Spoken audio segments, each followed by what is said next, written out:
we should all be all set. Great. Thanks so much, Sean.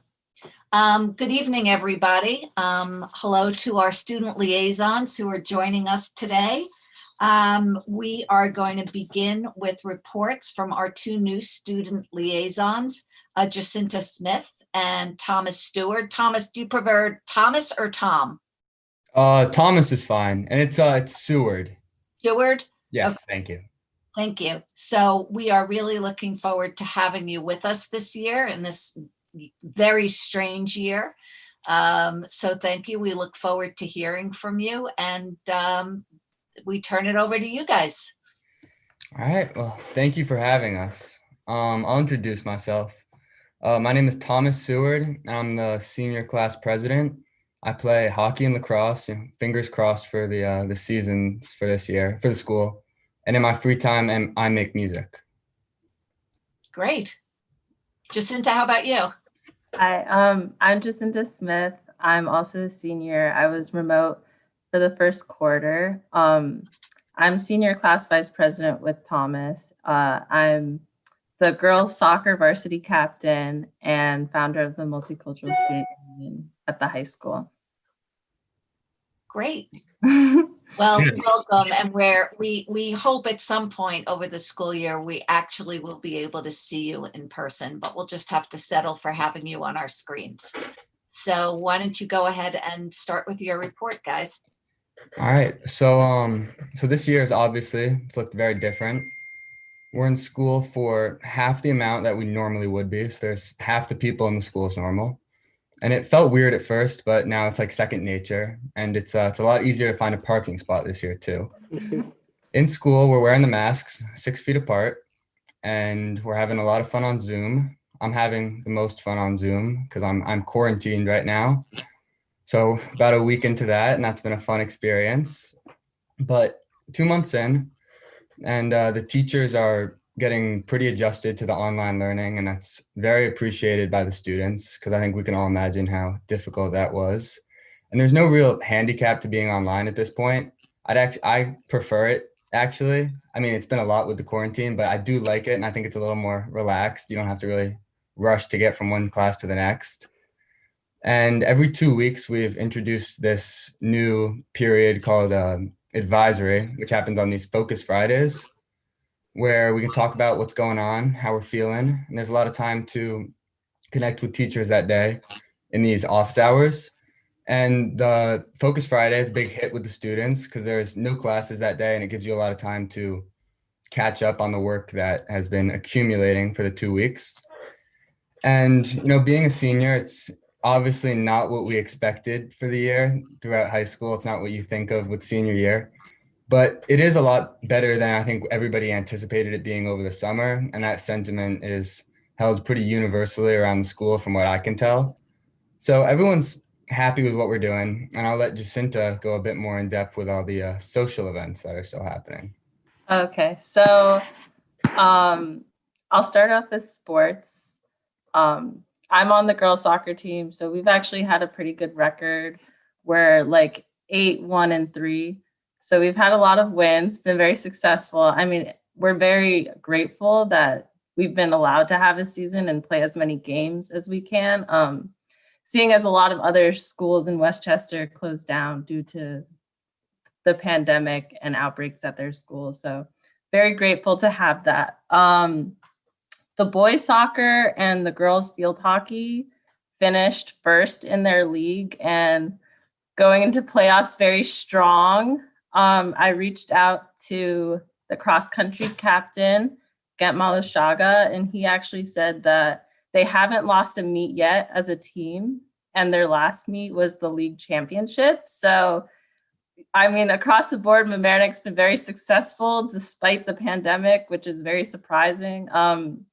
As an athlete myself, it was a little bit of a struggle in the beginning of the season because we have to play with masks on. And like our oxygen is compromised, but we've grown accustomed to them and it hasn't hindered our success. So in that sense, we're very happy. Student council was determined to provide a very spirited Halloween week And they had events that both remote and hybrid students could enjoy, where student representatives competitively they participated in this thing called the pumpkin toss. And it was very popular on social media. A lot of the students, about 200 kids at our student council meeting, when we kind of went over how it went this year, Carol, Miss Scheffler, she wasn't necessarily like, look, anything is a success given the pandemic. So lots of kids were very excited on social media. And we also had a pumpkin carving contest and a costume contest. And I don't know, they went over pretty awesome. And I'm really surprised that even with the pandemic, we can still have some Mamaroneck pride in there to participate in these social events. And then I don't know if Thomas, you want to chime in about Focus Fridays at all? If you have any more, but I have a couple anecdotes that people might want to hear about. So one of my friends, Amelia Panagoso, last year, she started the Women's Engineering Club at the high school, which I think is really interesting because, engineering can be flooded with a lot of men, but having this little community for women is really interesting. And it's actually gone with the pandemic, that was sort of a struggle starting a club, but she's actually had a lot of success. She had one meeting this year and kind of inspired from last year where she actually involved all of Westchester and got over 70 attendees to come and hear a panel of Columbia student women engineers themselves, and about their experiences and encouraging girls to get more involved. And I think that kind of club in particular amplifies the kind of student Mamaroneck nurtures to, make the most of our circumstances and the resources we're given, despite the obstacles that, have come numerously. And then Focus Fridays in general, a lot of people were surprised at how much attendance they got over Zoom, and have been encouraged to make breakout rooms and little icebreakers. And I don't know, it's been really well. And I would say a lot of people are excited, even though remote learning can get kind of objective and small, and you feel like you're losing that experience, students have been making the most of it. So yeah, that's my little update. Thank you. Jacinta and Thomas, that was fantastic. I love that you talked about this little, inside MHS view. And I guess based on your report, I can summarize it as a lot of creativity, resilience, and hard work. So really terrific, and very much looking forward to having you at our next board meeting. So keep it up, go Tigers, and thank you. Thank you. Okay. So Rena, I just want to mention, originally we had talked about a musical performance to begin the meeting. So I know that so if we have the opportunity, I'd like to see if I can pull that off as well. Absolutely. Go ahead. I apologize. You did mention that to me. But once again, because of the change in the webinar format, I just want to see if I can get the audio to work before we do this, because we've been down this road before. And before it worked, and now Annie's primed and ready to jump in and help like she did last time. No, I don't think that's even possible this time, because Well, actually, I do have the link, Bob. you do. Okay, To so back up, and I wasn't even going to tell you. there you go. Why don't you do that? Because Okay, but did you try sharing your screen? It doesn't look yeah, like it's there, but it's because it seems because of the webinar thing, it's not giving me that full permission. So if you can do it, the lead in, maybe I can do the lead in while you get ready yeah, to. let me go find it in my email.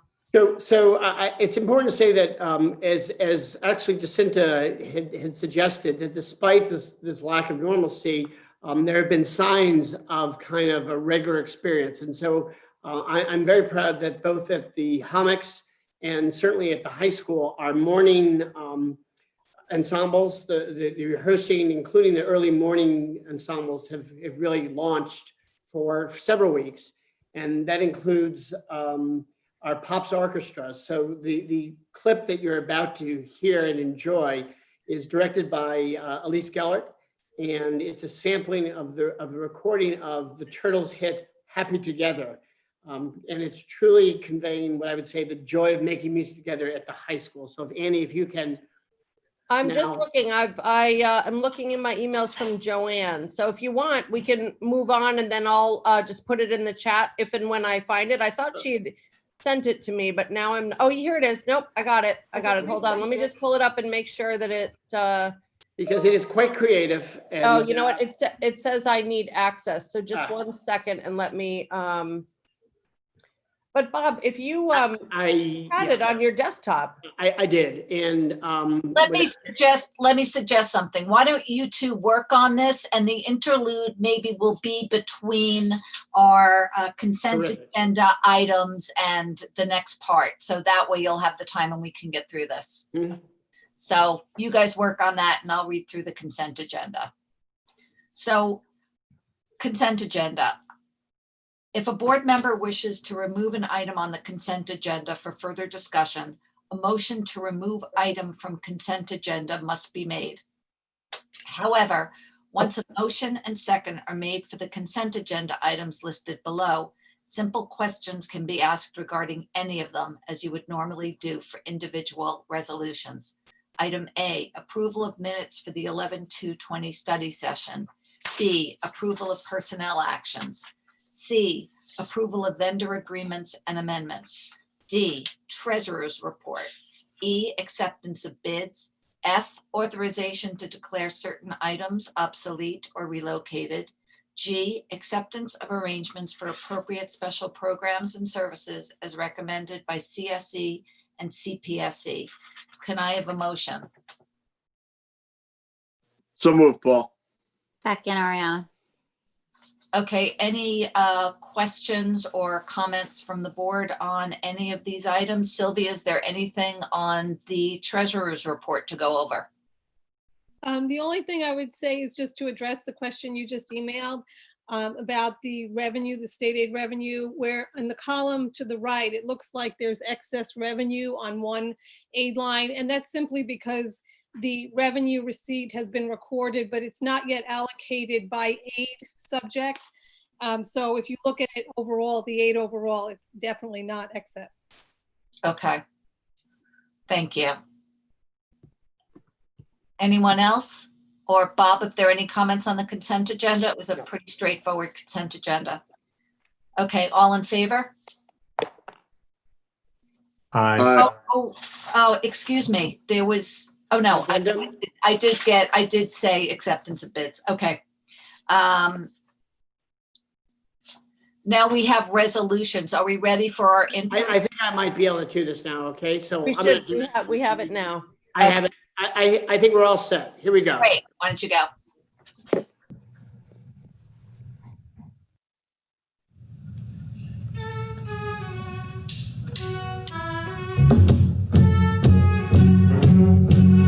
Imagine if you knew I do. I think about you day and night. It's only right to think about the one you love and hold you tight. So happy together. If I should call you just to talk and you say you belong to me, and in my mind, imagine how the world so peace of mind, so happy together.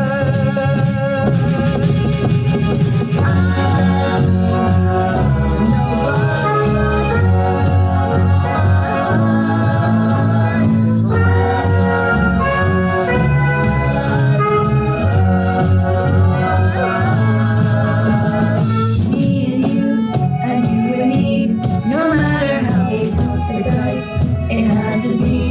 The only one for me is you, and you for me. So happy together. We're happy together. How is the weather? So happy together. We're happy together. So happy together.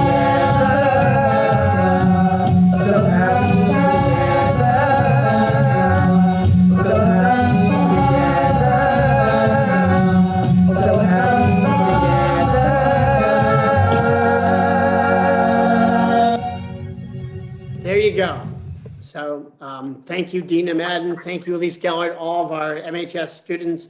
It brings me back to wearing bell bottoms and long hair and God knows what. So thank you. That Very was, nice. yeah, that was great. Thank you. So we now turn to the less musical part of our program, resolutions for action. Item A, resolution regarding standard workday. Be it resolved that the Mamaroneck Union Free School District hereby establishes the following as the standard workday for the appointed official titles set forth below. Joanne Rice, District Clerk, and Anna Provenzano, Internal Claims Auditor. Now therefore be it resolved that the Board of Education accepts the standard workday for the appointed officials titles listed above. Can I have a motion? So moved, Paul. Second, Second, Ariana. all in favor? Aye. Aye. Aye. Item B, resolution regarding statement of benefits. Be it resolved that the Board of Education hereby authorizes the superintendent of schools on behalf of the Board of Education to execute a revised compensation and benefit statement which updates unaffiliated employee 06102 vacation time for the 2020-2021 school year. Recommended action that the Board of Education adopts the resolution as stated above. Can I have a motion? So moved, Sam. So moved. Oh, second, Paul. All in favor? Aye. Aye. C, resolution to adopt the budget planning calendar for the 2021-2022 budget. Recommended action that the Board of Education of the Mamaroneck Union Free School District hereby adopts the budget planning calendar for development of the 2021-2022 budget. Can I have a motion? So moved, Christian. Second? Second, Second. Ariana. Second, Paul. Oh, I just want to make one point on the budget planning calendar. It does mention that meetings are taking place in McLean Auditorium. The notice that we send out to our meeting notice to the community will dictate where the meeting will be held. Who knows if we're going to be in person. All in favor? aye. Aye.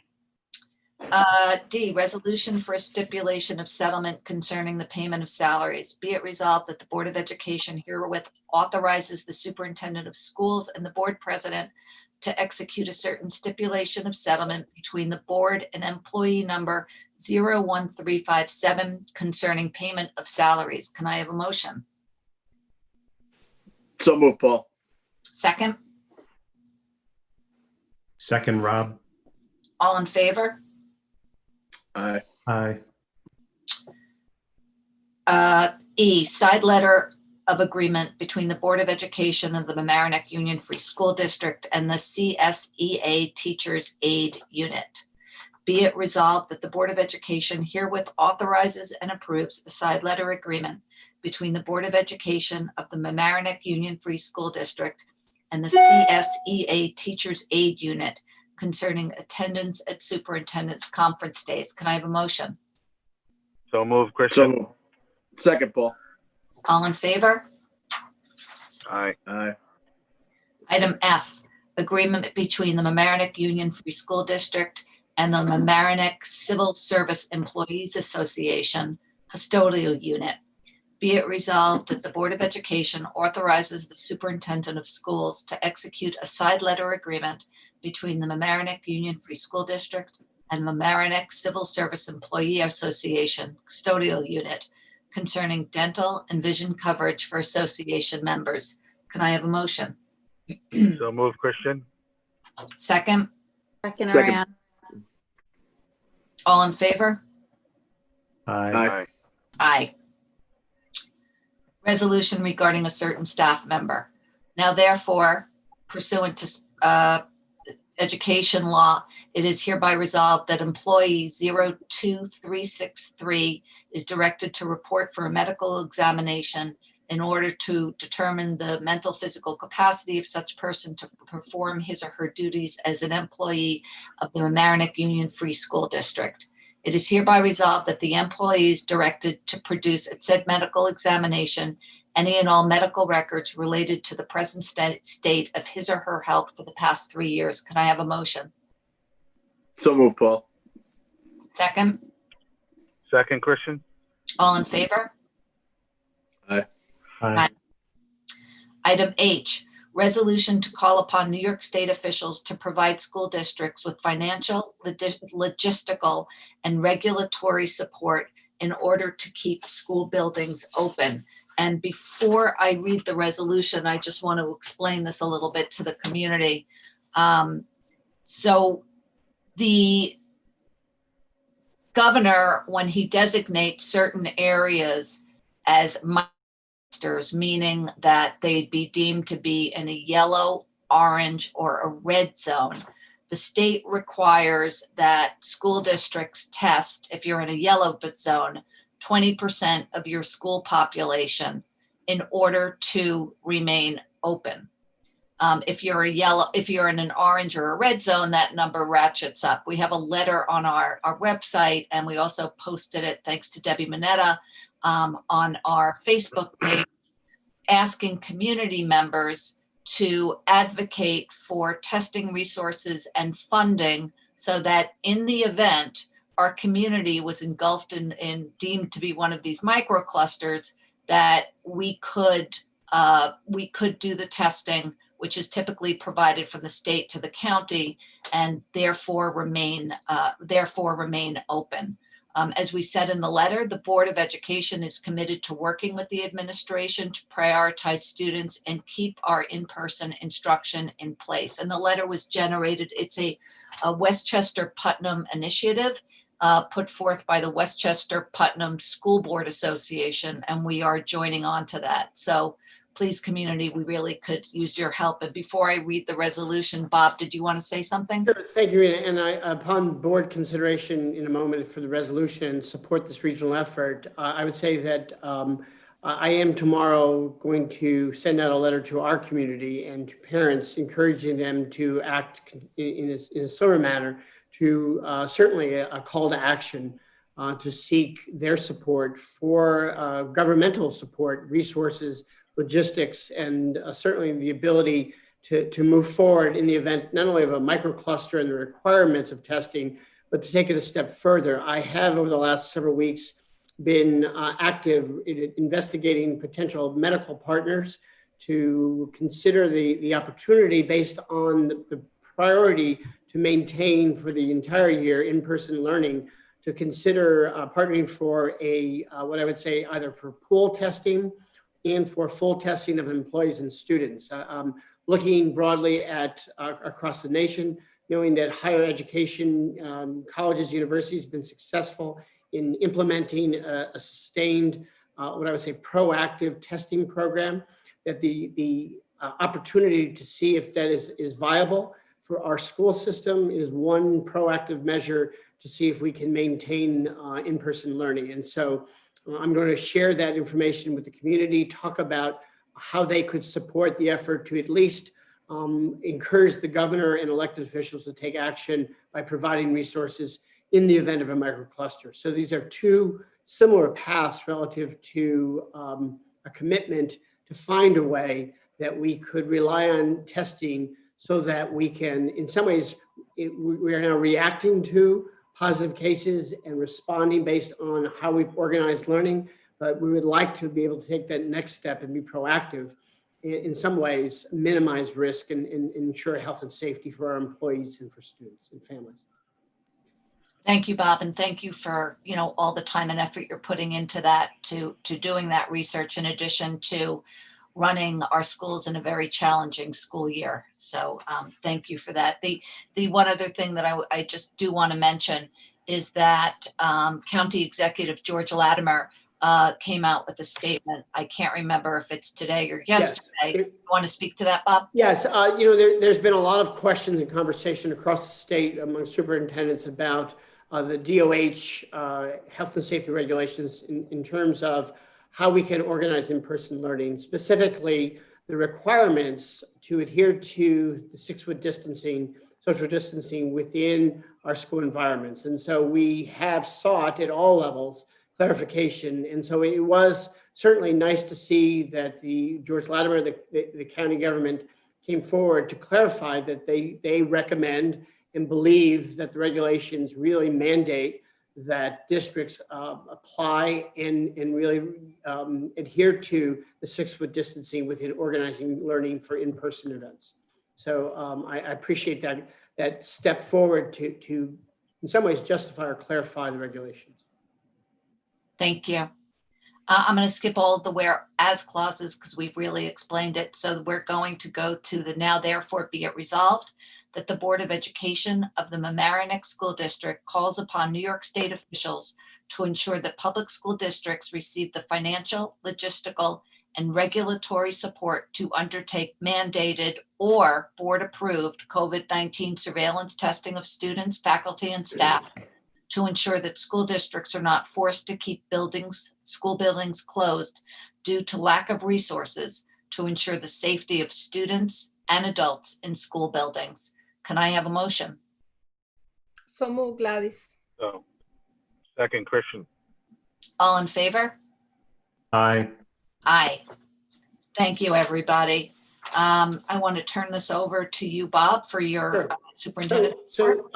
Thank you, Marina. I want to start off by just mentioning that clearly there has been a lot of communication coming from the district, either on a day-to-day basis or across the last month in terms of responding to confirmed cases, whether it be students or staff. We have certainly had our hands full in working with the medical personnel, the Department of Health, in each incident and incidents where we need to figure out through contract tracing the number of staff, families, and certainly students who are directly impacted by this. And I want to say, I commend our school leaders. I want to thank Dr. Mazzoni for taking on this leadership role in terms of really monitoring and managing all of this. I want to acknowledge Dr. Barker as well in terms of the complexity around ensuring that we have adequate staffing to operate in person each day. I think it was last week or the week prior, I clarified to the community about the steps we take and the difficulties about how we respond to a confirmed case in our communication based on the timing in which we learn and certainly can coordinate with the Westchester County Department of Health. People need to understand that in some cases, we receive information late into the evening. We need to first notify our staff and students and families about how we're going to move forward.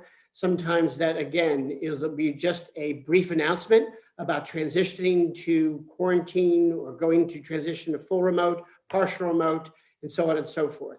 Ultimately, the goal is to share enough information in accordance with privacy laws and regulations, but to provide enough information so people know what is specific to their circumstance relative to contact tracing, quarantine, and any other follow-up. And again, the first priority is to protect the health and safety of all of our stakeholders. And that's been a commitment through really in the planning phases of our hybrid remote learning. So I just thought it was important to just reinforce this. The second thing is, I've said it before in conversations with various groups, PT Council, our faculty, our union leadership, that the cases that we're seeing in terms of positive are not necessarily directed from the school. That, the difficulty here is that a lot of personal choices, circumstances, and events are creating the so-called difficulties for us to kind of maintain and operate.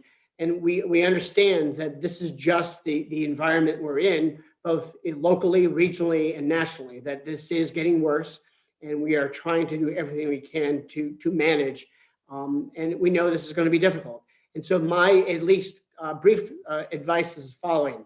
Expect the unexpected, that we need to kind of adopt a nimble mindset, knowing that as much as we appreciate consistency and planning and expectation, there's going to be some circumstances where we're going to make a quick announcement. And as we've had to do at Mamaroneck Avenue School and pretty much every school from that point on across the system, we appreciate the patience and the cooperation of the community at large, because we are in this together and we think it's really important for people to understand that. So, we are trying our best, and our teachers are working incredibly hard to maintain a level of continuity of instruction and work, knowing that it's not perfect. but we're doing the best to make it as perfect as possible. So that's one update I just want to convey. The second thing is I had mentioned to the board at our last meeting that I was going to come back and report out the progress of meeting the second quarter learning preferences of parents who'd like to switch either from hybrid to remote or remote to hybrid. And so I just want to update the board and let you know where we're at. We received 235 requests, K-12, for learning model changes for the second quarter. And it's interesting, 95 students requested to switch from full remote to hybrid. So clearly across the system, there is an interest to see how school would have started relative to the in-person experience. And 95 students want to go from the remote experience to the hybrid. At the same time, we've had 140 students who are in hybrid who seem to want to transition to remote. And it may be individualized decisions around family health. It may be that we're seeing the patterns of changing the public health crisis. I would say primarily of that 140, a vast majority or largest would be at the secondary level, both middle school and high school. Thomas mentioned that he is quarantining. We do know that student athletes, those who have multitude of interests, are cognizant of what may happen if they are, in direct contact. So we've seen this shift, and as Thomas had suggested, he seems to thrive in that remote, that learning model. So we respect that. We are committed to honoring family preferences. So, we had said that from the beginning, we'll do everything we can to accommodate the personal choice and having these two models operate simultaneously. It's important to point out that in some cases, it will require students to grant their preference to switch in switching their learning models to assign a new teacher or a new class. So the big headline here is, our goal was to minimize any kind of disruption. But for those who are going from hybrid to remote, it may be in remote to hybrid that there may be an adjustment in the assignment of their class and change their teacher. As I said, we seek to minimize disruptions to classes and learning pods. And so all this is done really through hand scheduling with our elementary, middle, and high school administrators. I want to say all staff previously assigned to teaching responsibilities made it difficult for us to kind of understand that there wouldn't be any kind of impact to offering this choice. In other words, one of the things we reported to the board as we organized school based on preferences in August, we had to deploy all our staff and assign them from instructional coaches to teachers. And so every teacher has, an assignment across the system.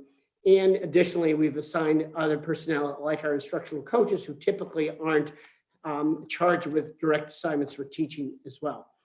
So it's important for the board to understand that by meeting the preference and accomplishing what we think, the ability to kind of deal with this choice, we have not really addressed the larger issue of variability in pod size across the system. At our last meeting, we described, because of how we've organized pods by school, that in some cases we have pod size of 7 up to 15. And so the inconsistency around the enrollment of pods remains.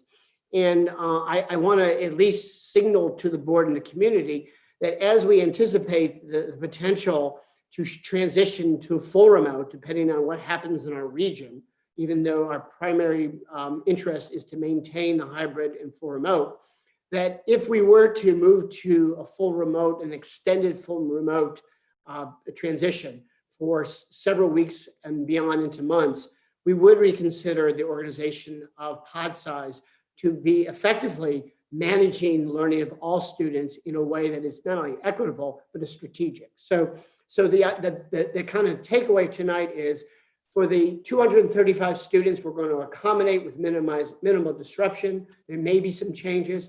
In the broader scope of things, if we move and transition to an extended period of time, we're going to reconvene and say, how do we balance out classroom assignments and so on? Ultimately, we've talked about this with our administrators, we also want to take the glasses half full view of the year and say, if we were to somehow come back to a regular experience, how do we think about the assignments from the perspective of that transition, given how we have now several pods, and that may increase, that represent students across the elementary schools. So we introduced to the board, the community, that we have a number of pods at a grade level that represent students from across 2 or more buildings. That's probably going to expand in the second quarter. So we need to be mindful of what would it take for us to revert back to, I'm in a class assignment in 3rd grade at Murray with Miss So-and-so, and how we get back there without disrupting and turning things upside down. So that's the other thing. At the secondary level, middle school and high school administrators have already processed the requests, because they are, as you know, going through a regular day every day, and students have been coming in and out of in-person and remote. The ability to kind of make that change without a disruption or impact is so much simpler at the secondary level. So that's well underway. So that's really a summary. I don't know if the board has any individual questions. Annie, I don't know if you have any additional comments. I've covered all the important points. If you want to just weigh in on this. Yeah, Bob, I had a question. So can we say the amount of remote students increased after this? Yes, well, because at the net change, you have 95 coming in, 140 going out. So yes. So you know, it was interesting up until maybe 2 days before, it was actually equal in terms of the number of students who were interested in coming in and going out. But certainly at the last 24 hours, we received a number of additional students who wanted to go into full remote. So 140 are going out, 95 are coming in. Okay, thank you. Annie, do you have anything to add? No, I think you covered it, just that we're trying to honor all the family requests in the near term, and have been working hard with the elementary administrative team, really looking pod by pod and child by child. That's really what it comes down to make sure that we can accommodate those requests. We do anticipate, based on, as Gladys grasped, the larger number of students wanting remote, that there will be some cases where teachers there will have to be new teachers assigned in the cases of those children that families who requested a change. But I think we're trying to take both a short-term view of how do we accommodate these requests, but then also think systemically and more broadly about what the next few weeks and few months are likely to look like, so that we're really prepared for both short and long-term adjustments that may be necessary. Yeah, and the only other thing I would add is we have come to learn in conversations, one in observing our teachers each day in conversation, both in speaking to school leaders, that the work and effort by remote teachers, especially to kind of provide quality instruction, continuity of learning is incredible relative to the planning and just the delivery. And so again, as we think about the variability of our remote pods, how do we in some ways provide some sense of balance in those responsibilities based on what it takes to do this well over time? And so we're very sensitive to that. And that speaks all again to what we've talked before about the planning days and how the cycle of planning really supports those individual teachers.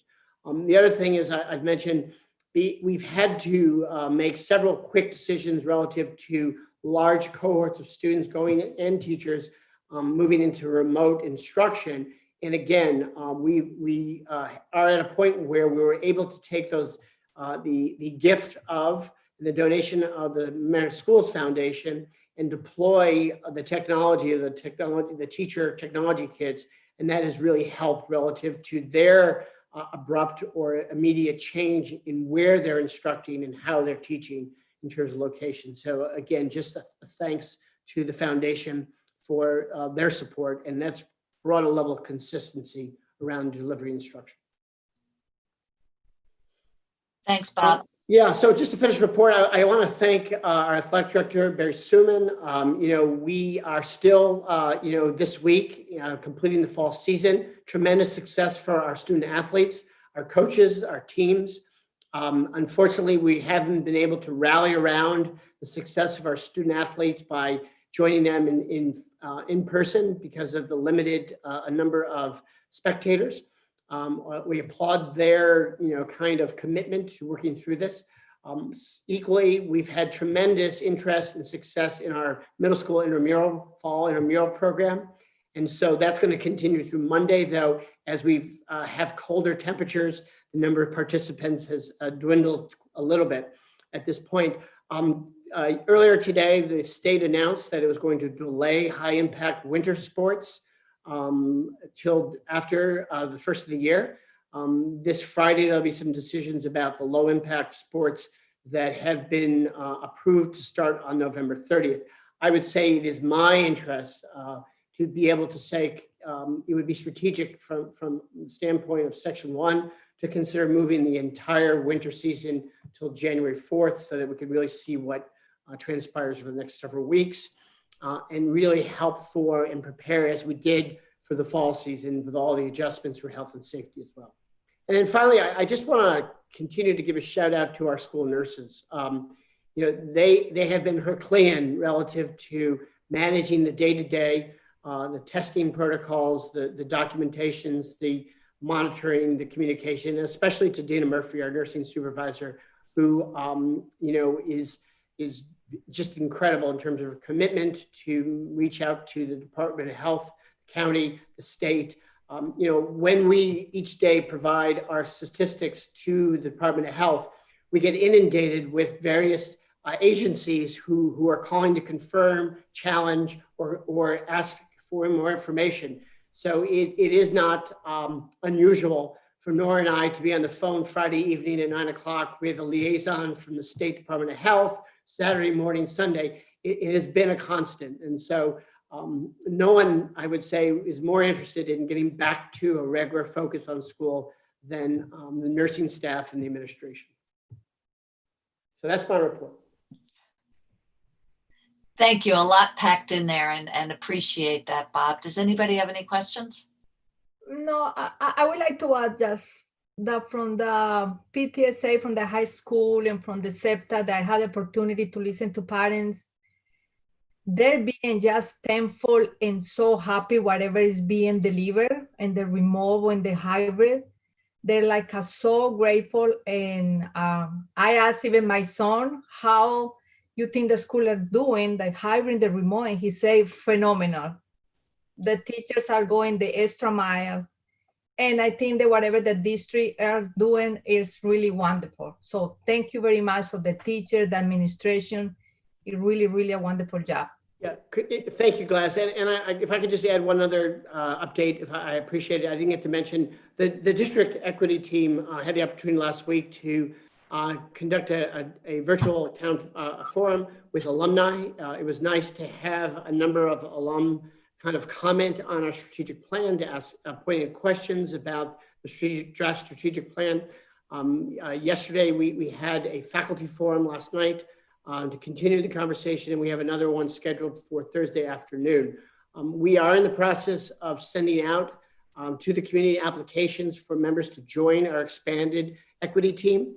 We plan to review the applications on the 4th of December with a hope of inviting the new revised expanded members to a meeting on December 14th to sit down and look at our first year work plan and to narrow our focus on goals and objectives, and then share that information with the community and really start to roll up our sleeves and get to work. So I appreciate the ongoing efforts by both Jenny Rodriguez and Leon White, who are serving as the district's co-coordinators of equity issues, and the partnership with April Francis Taylor in terms of facilitating this work and all the work by members of the district equity team. We're about to launch into a book group, a circle on Dr. Stevenson's book about promoting racial literacy in schools. And so there's a lot of number of branches that are kind of really growing roots, so to speak, relative to this work, and will come up to report to the community and to the board in the upcoming weeks. Yeah, Bob, just one more quick note on that. I just wanted to note that this afternoon was the first session of the Seeking Educational Equity and Diversity, or SEED seminar, that was supported with a generous grant from the Mamaroneck Schools Foundation. Sarah Silverman, who's a high school English teacher, went for training. Of course, that was had to be reformatted because of COVID, but she completed the training. And we had a fabulous first session today that Sarah facilitated for about 30 faculty members from all 6 schools and a wide variety of roles. So another positive prong of the work stemming from the district's equity plan.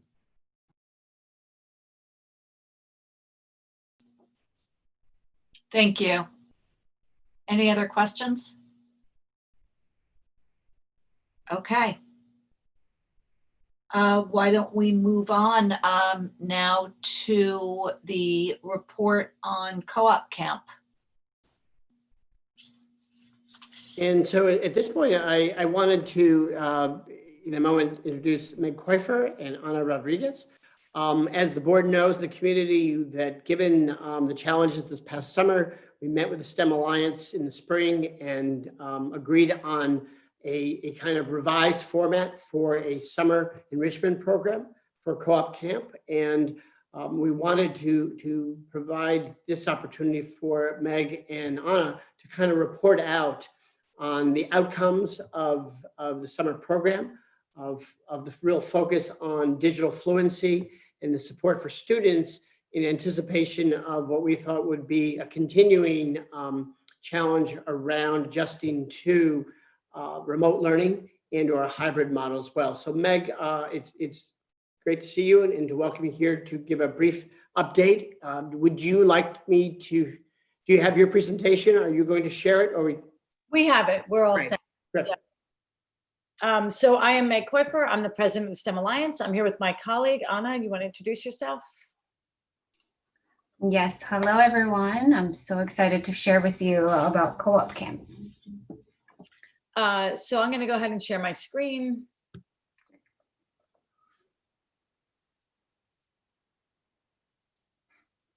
We've put together some information to summarize our work and to kind of remind folks where we, where we started and where we've come on the journey with co-op this year. First and foremost, co-op's history has 50 some odd year history here in the district, and it is one of the district's summer slide intervention programs. I'm going to let Anna start first by summarizing what we did with the program this year under our current conditions to convert the program to a virtual format. Thank you, Meg. So this year, resilience really defined our work. As educators, back in the spring, we all worried about how our campers and their families would adapt to the new way of living and the learning and succeeding. So with support from the district, our leadership team really seized this opportunity to teach our students and families not just to be resilient, but to be digitally resilient. And we named our program Co-op Core because our objectives were focused on the core elements that our campers needed to succeed. Those were language arts, math practice, digital skills, and of course, co-op spirit and fun. We had 4 elements that our campers participated in. They are on the right side. The first one is the clubhouses. And clubhouses were enrichment experiences such as yoga, Lego building, digital design, art classes, and all these experiences were supported with a full clubhouse supply bag that every camper received at the start of the camp.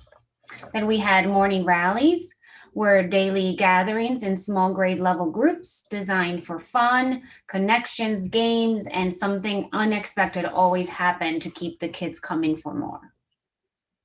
We also had Friday Fun to continue our tradition of Friday field trips, and our campers learned and laughed with live hosts like a Hollywood magician and dolphin trainers from Florida. We all enjoyed those. And lastly, virtual mentoring, which was 1 hour of daily one-to-one academic practice and digital training with a dedicated virtual mentor. We aligned our program to the virtual model of the school district using the same platforms that the district uses. This provided the campers with daily practice using Google Apps and Zoom in order to be prepared for their upcoming school year. We also incorporated our rituals and traditions to create a camp environment that our campers would be excited to come back to. So we added our mascot that our counselors named Chance the Tiger, and he was seen all over our camp. We sent postcards to make connections, and we cupcake bombed our campers when they least expected it. There is a picture of Iris with her cupcake. We also had Color Wars, of course, and Color Wars this past summer involved 40 different challenges that kept kids engaged, moving, and practicing different summer skills. As I mentioned before, for clubhouses, our children received a supply bag that they would use when participating in their choice in clubhouse. This bag was full of art supplies, Legos, and even fabric to be used during Passion for Fashion. A little bit about our campers. 90% of our campers come from low-income households. 80% are Hispanic. 50% were reading below benchmark in January of 2020. And 72 have attended co-op camp multiple summers. This past summer, we also partnered with the Community Resource Center to bring a summer program to our middle school students in grade 7th and 8th grade. Our RISE leaders in training participated in leadership workshops with April Francis and prepared and led Clubhouse's experiences for rising 6th graders to mentor those students in their transition to middle school. These statistics speak to the resounding success of this program, and we are very proud of our LITs. So I'm going to speak now a little bit to how we measure the impacts. You know, you've been given an overview and certainly have a sense of the core components. Again, to really emphasize that our, the job that was given to us and that we were honored to take on was really a major objective around providing digital skills for increased success in both a hybrid or a full remote experience, and also that academic practice component. So we have a couple of different statistics to look at to show you how we've tracked our progress. First, regarding teaching digital skills, 94% of our co-op campers indicated that their virtual counselors helped them learn this summer, that they were targeting on those skills.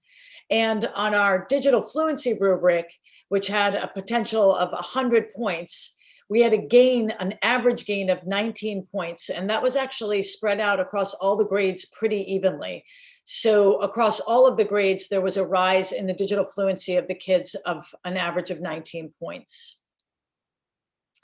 Regarding connection, I think everyone can understand that there's been incredible strain on everyone emotionally during the pandemic with quarantining and the changes that are really hard, especially for these young kids, with the core focus of co-op being on grades 1 through 6.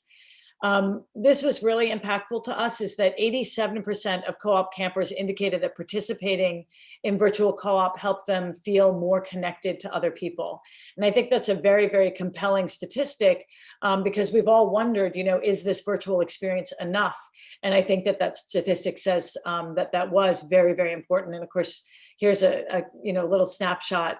These grainy Zoom pictures are sometimes, actually, if you look, they're very deep. And this is a mentor sharing her pet with her mentee on one of their sessions to get things warmed up and started.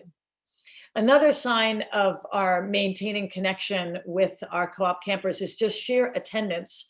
So we tracked attendance for the morning rally and for the virtual mentoring sessions. And we had an average 82% attendance for the morning rally. And I want to mention that if you go back to that March time and all the way through to the summer, another thing that was happening is that we were all off schedule. You know, those big jokes, those memes about pajama work days. Well, kids were off schedule. And so one of our objectives with co-op was to get them back to that 8:30 start. And I think that 82% attendance rate in morning rally is actually very significant. The virtual mentoring sessions, which happened at a scheduled time throughout the day, 91% average. But also very significant is that we had 63 students who earned a commit award because they had a 95% average, combined average of both of those attendances. So we looked at those very, very acutely all summer. I will mention we did have a very serious storm at the end of the summer in our last week, and these are adjusted. We had 75% of our camp without power, camp or counselors without power for 3 days in the last week, and we still stuck to it. We had 157 campers who earned a free Chromebook and a free Wi-Fi hotspot. That's through a separate program that we ran parallel to the co-op program. It's the STEM Alliance's Digital Equity Now program. So this was completely funded through that initiative, but we were able to pair that with co-op this summer, and students who had outstanding attendance earned those Chromebooks. In terms of actual preparation for academic practice, every child had 22 average hours of one-to-one academic practice with their virtual mentor, and 96% of parents agreed or strongly agreed that their child was more prepared to learn in September because of virtual co-op. Additionally, all children learned a minimum of 6 elementary dashboard digital tools. So again, as Anna had shown you earlier, all of our work originated from a Google Classroom, but similarly, we always took our students back to core elements of the district platform, like the elementary dashboard and the libraries. So they were regularly using those tools. In terms of improvement and really raising those digital skills, 89% of parents agreed or strongly agreed that their child can now use a computer more independently because of virtual co-op. And 87% of campers indicated that they can now use learning programs like Zern Math or Epic Reading and so many more, Lalilo, I always say it wrong, and several other tools. The entire Google platform was very critical to our work.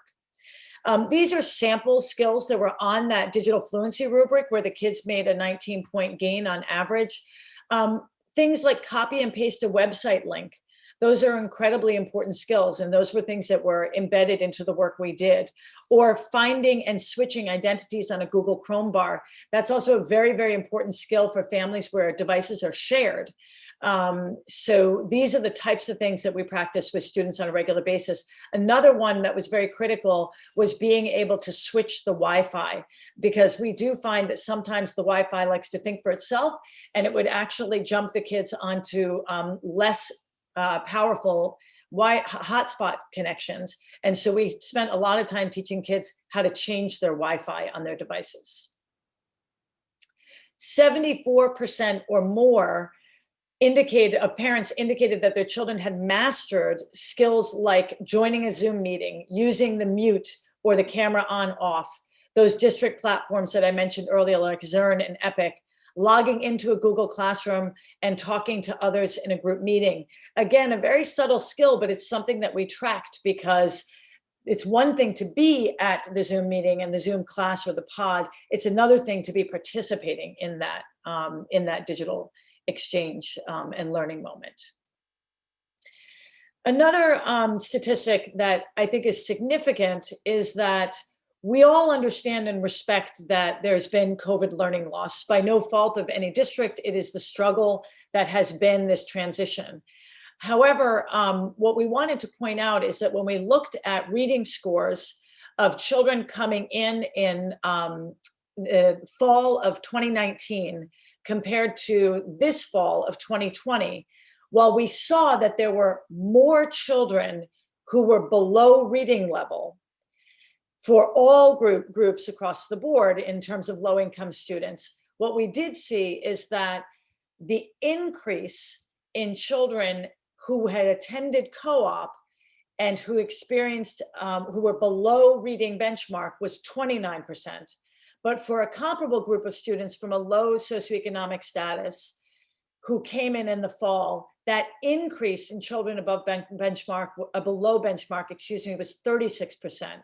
So basically there was a small stemming of that slide when measured by reading scores.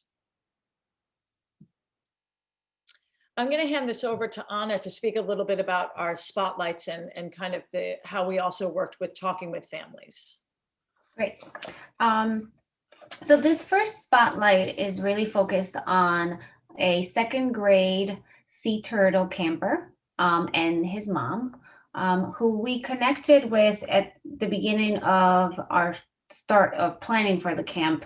And the parent was really struggling with how to allow the child to participate because she believed in the program, but also at the same time, work and make sure that everything was okay at home.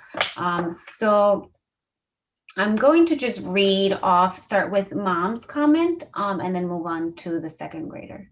So it says, I'm a single mom and I am trying to do my best every day, but I'm not familiar with technology. I grew up in a different educational situation, so I don't always feel like I am the one who can help my son. With his virtual mentor this summer, he had such a positive experience. He really responded to the one-to-one direct support. No words can describe how much my son was learning each day. And then her son said, one thing that I learned from co-op is that there is a button on your computer that you can use to save important apps so I can find them whenever I need them. It saves a lot of time, so when I wake up, I can just get to work. It is a magic button that he has found, but it truly shows how resilient they are and how excited they are to be able to do well online learning. Additionally, we have some quotes from professionals who were involved with our program that we think also gives very important insight into the work that we did. The first quote is from someone who is a current teacher of a co-op camper. We were able to go out and send surveys out to those teachers and collect some feedback.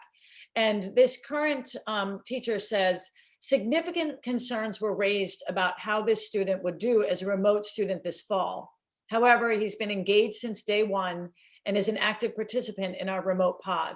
I don't know what this change can be attributed to, but I can only guess that a positive experience with remote co-op this summer helped. And then the next two comments are from folks who were involved in the program this summer who are professionals here in the district, and they were educators or administrators in our program this summer. The first quote is, being a teacher in the district, it's great to see how this program is directly related to skills that are needed for the classroom and school curriculum.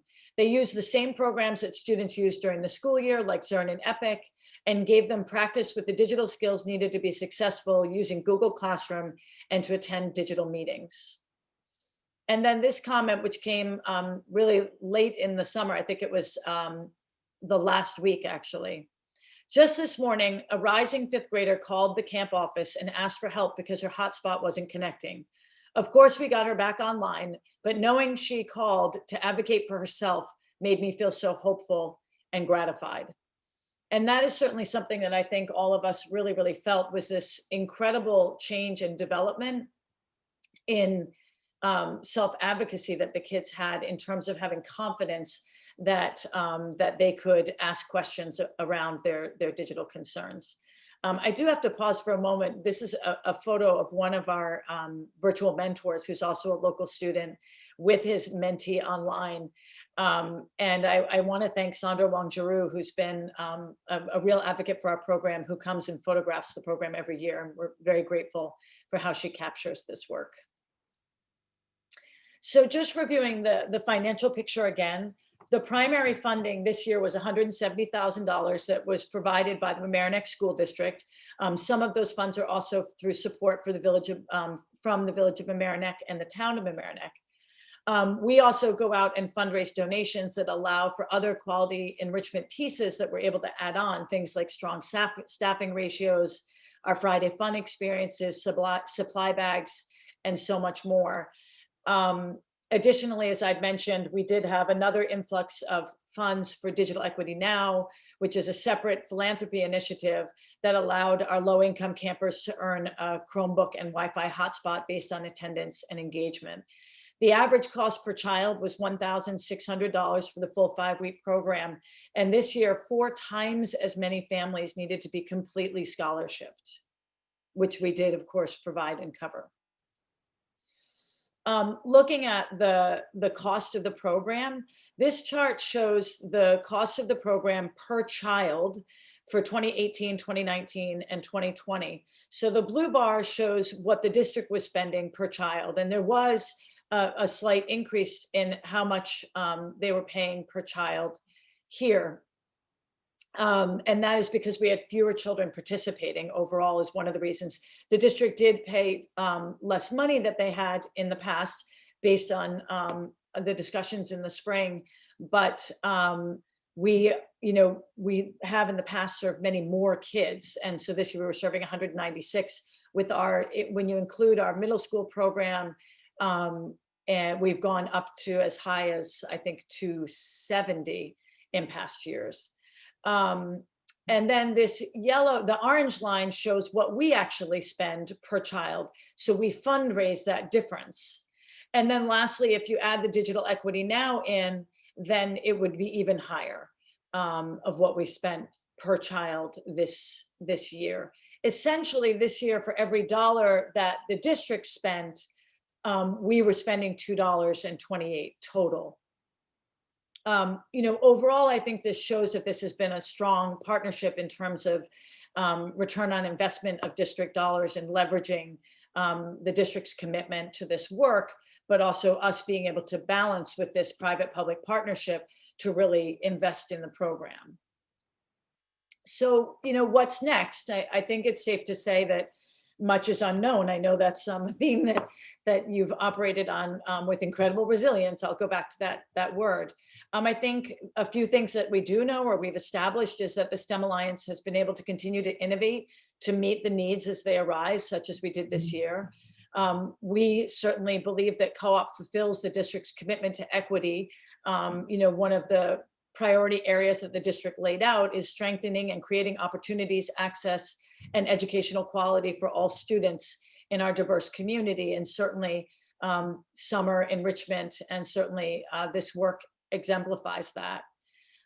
We've established a track record of positive impact over the years.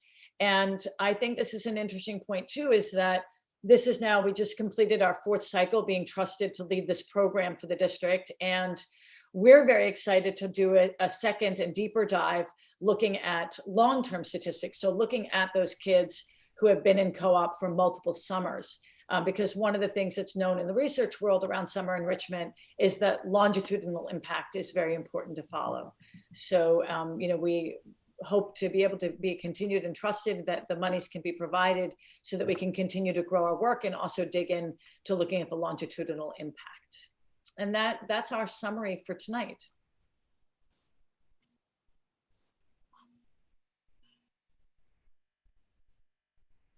Thank you, Meg. Does anyone on the board have any questions? Or Bob and Annie, do you have any comments? Well, first of all, I just want to make just one comment about the presentation. In terms of the district's commitment financially, we've have maintained since we were designed and partnered with STEM Alliance to contribute X amount of dollars per student participant. So I think, Meg, I don't know if that was $1,000 or $1,200. The difference, so to speak, is based on your number of students beyond the minimum of 240 that we agree to is what drives that cost down for the district. But overall, we've agreed to just a per student cost to support the program over time. That hasn't changed. That's been consistent. Second thing is, and Meg, you mentioned the donation of the Chromebook and hotspots, and something we talked about throughout the spring. That opportunity for students who completed the program really offset the cost the districts would have provided through providing and distributing Chromebooks in the school year for the same students who received a Chromebook in a hotspot through the co-op program. So thank you. And so, but yes, I mean, one of the interesting things is that I know that Annie, that we sent out a survey recently to just check in with teachers to see the connections between the intervention, which is the summer program, and how students have maintained a sense of independence and engagement around the skills that they acquired over the summer, and that sense of agency and I would say persistence or resilience relative to navigating the digital world. So, the biggest change and departure this summer is a narrow focus of experience to really targeted intervention for students. And we're going to continue to track throughout the year to see how this in some ways supported a large group of elementary students over the course of a school year.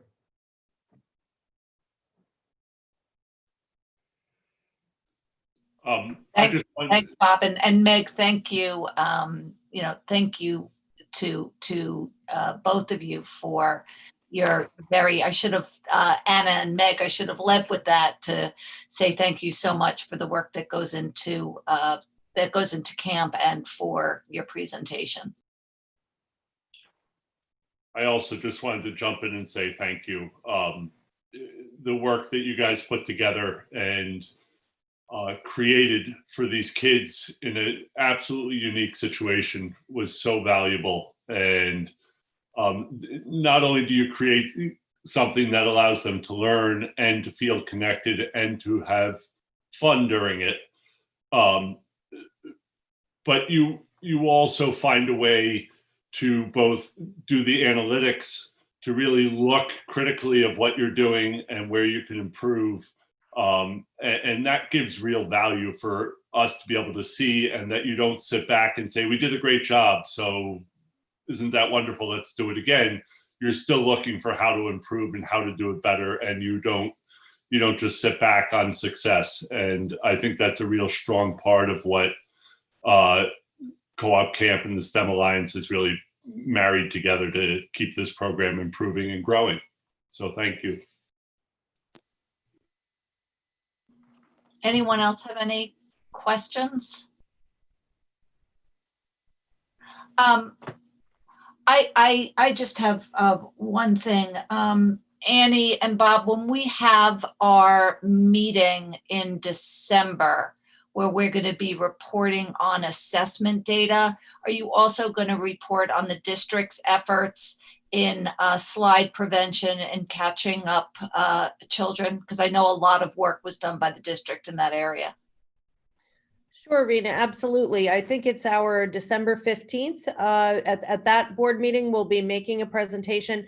As I think people are aware, we really prioritized after the initial phase of reopening, which was all about just welcoming kids back to school safely and securely. Then we really prioritized assessment at all levels, but particularly in literacy and math. And so through the efforts of teachers and interventionists at all levels of the system, we actually have a robust data set, which we've shared with Meg and with Anna in preparation for this evening. So some of that same data pool that they presented on will be information that we'll be commenting on, but also, as you've said, about what the district's intervention efforts and really slide mitigation and prevention efforts have been through the spring and over the summer in partnership with Co-op. I think one of the things that we wouldn't have had a way to know then that we know now and that we reported on in one of our recent presentations was just the overrepresentation of children of color and children from low-income families in our remote learning population, those who have opted for remote learning. And so to have had such robust participation in virtual co-op and to really see kids, gleaning these skills that now they're putting to use each and every day. And as Bob mentioned, the survey results that Meg developed in partnership with us and our teachers responded to, I think are part of the data that Meg just shared, and you'll be hearing more about that on the 15th of December. Rena, there's a question on the chat from Tiffany Smith. The question is, can I ask why Co-op does not go out to bid? Here's what we're gonna do. We are going to, okay, go ahead, because now we're gonna have our financial presentation. So any questions now that if we're opening up for questions, are just going to be with respect to co-op camp, nothing else.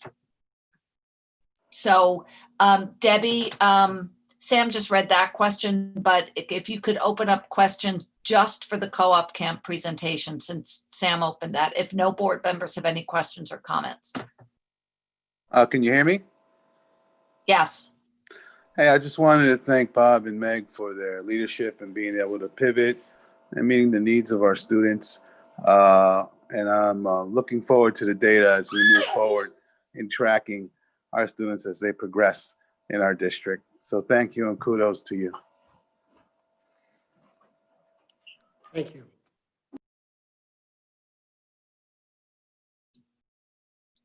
Okay, Debbie, Tiffany, if you're on, do you want to ask your question or do you just want to go with what Sam read? Debbie, is she unmuted? Tiffany, let's see here. Tiffany has not raised her hand. So I think her question was just, she asked. Why does co-op camp go out? Why does co-op camp not go out to bid, as Sam said? Correct. Okay. Yeah, and I think my short answer is that this is a district program. We're not obligated to bid on this program. I think, we certainly have arrangements for UPK program with the Westchester guidance. That there is no obligation to bid on a program like this. And, when we had the opportunity, the board several years ago to kind of redesign the program, we did sit down with a number of individuals, including the village, the towns, individuals who ran nonprofits and programs. And quite frankly, in trying to evaluate this within the budget that we operated on, it was not even feasible for most, if not all. And so it's through the partnership with the STEM Alliance, under the guise of a district program, that we've been able to accomplish this. I defer to Sylvia, but it's my understanding that, at that time and even today, it's not something that is required for a bid. So Tiffany just asked to speak. I'm going to give her permission here.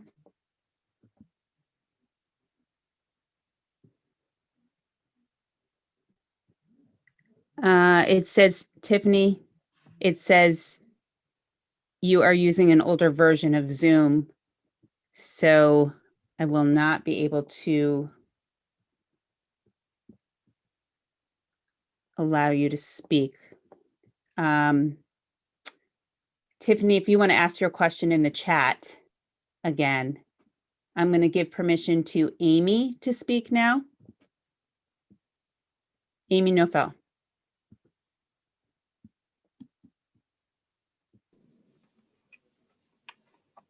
Hi, good evening. Thank you for Debbie for letting me in. I have a quick question. So for the kids who did not participate for one reason or another in the co-op camp, what was the district's work with them? Because this is not just a small group of kids who could not use Google Classroom, especially in elementary school. So what did we do for them to catch them up, because that was a district-wide issue. It's not just one small group of kids. That's K-5, a lot of kids there. Thank you. Sure. I don't know if you want me to respond to that now, knowing that will be something we're going to talk about on the 15th. Quickly, I can say that we had a series of slide prevention efforts in both literacy and math through the spring and then extending over the summer. Every year prior to COVID, I think the board and the community are aware that we have an extensive summer slide prevention initiative where we enable every child across the system eligible for free and reduced lunch to select and keep 15 high interest books. That's the replication of a large scale study that showed that 3 consecutive years of that particular intervention had a higher effect size than summer school, and for children in greatest poverty, an effect size double that of summer school. So we've been able, and we've reported on this publicly, we've been able to replicate that study. This past summer was our 6th year of that particular initiative. We did have to make modifications due, of course, to COVID and the fact that we couldn't host in-person book fairs. So there was a lot of where Maggie Hodnott, our elementary literacy ambassador, hand-selected books for children at each grade level, and those And were. you know what, I'm gonna cut you off because I think that that's going to be a very comprehensive report at our next board meeting. And I think Amy's question was more directed towards digital skills as opposed to any sort of slide.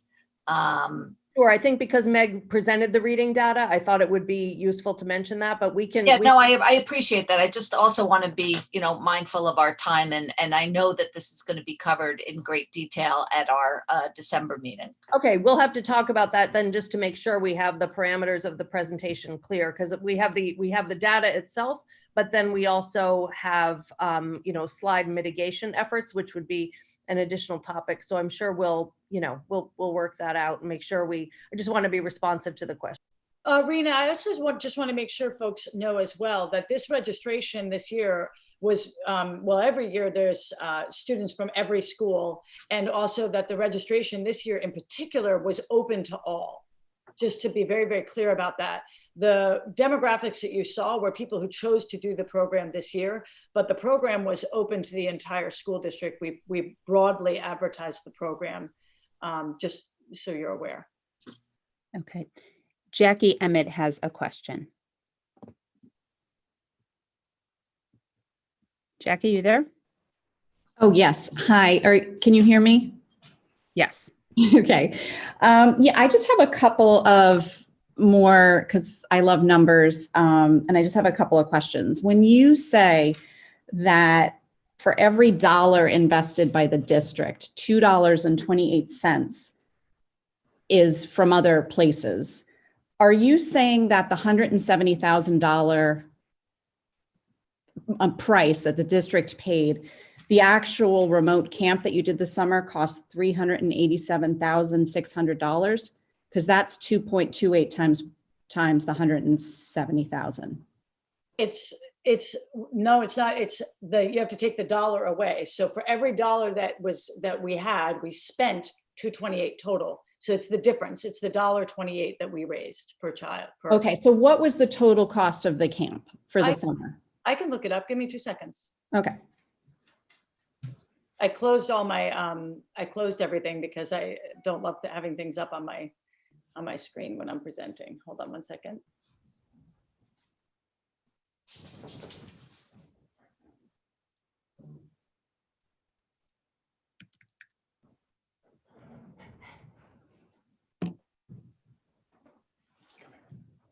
Okay, so the total amount spent for the program this year was $317,000, with an additional about $70,000 spent on the Digital Equity Now distribution. Right, so that's exactly what I just said. So that was the $387,600, which was the 170 times the 2.28. Okay, and then the other question I have is, you also mentioned that camp costs about $1,600 per camper. And I'm assuming you mean the normal camp, like the 2018 and the 2019 co-op camp, right? Not this past summer, or is it both? No, that was this summer. That would be the total spent divided by the number of campers, because there were fewer campers this summer. Exactly. Okay. So I guess my question on that is, the town camp costs less than $1,000, and the village camp is, I think, I don't remember the exact numbers, but it's right around that same number. So I just don't understand why it costs our camp for these kids $1,600. That just seems like a really expensive camp. Well, I mean, I think there's 2 ways to look at that. One is, I don't think it's an expensive camp at all when it's an education-based camp. So the town camps have completely different type of programming than we have.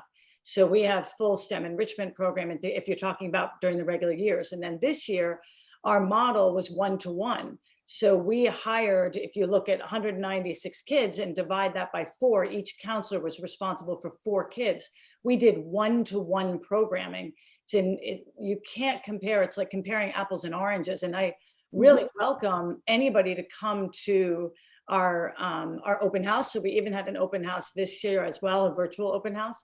But I think anybody who's seen the open house when we're either live in person or digitally will say the 2 programs just simply are not comparable. Again, if you look at all of the supply kits that we built this year, for example, you look at the one-to-one, when you look at the professional educators that we have hired who were the STEM coaches for those virtual mentors. So every virtual mentor had a STEM coach who was shadowing them in those sessions for that quality boost.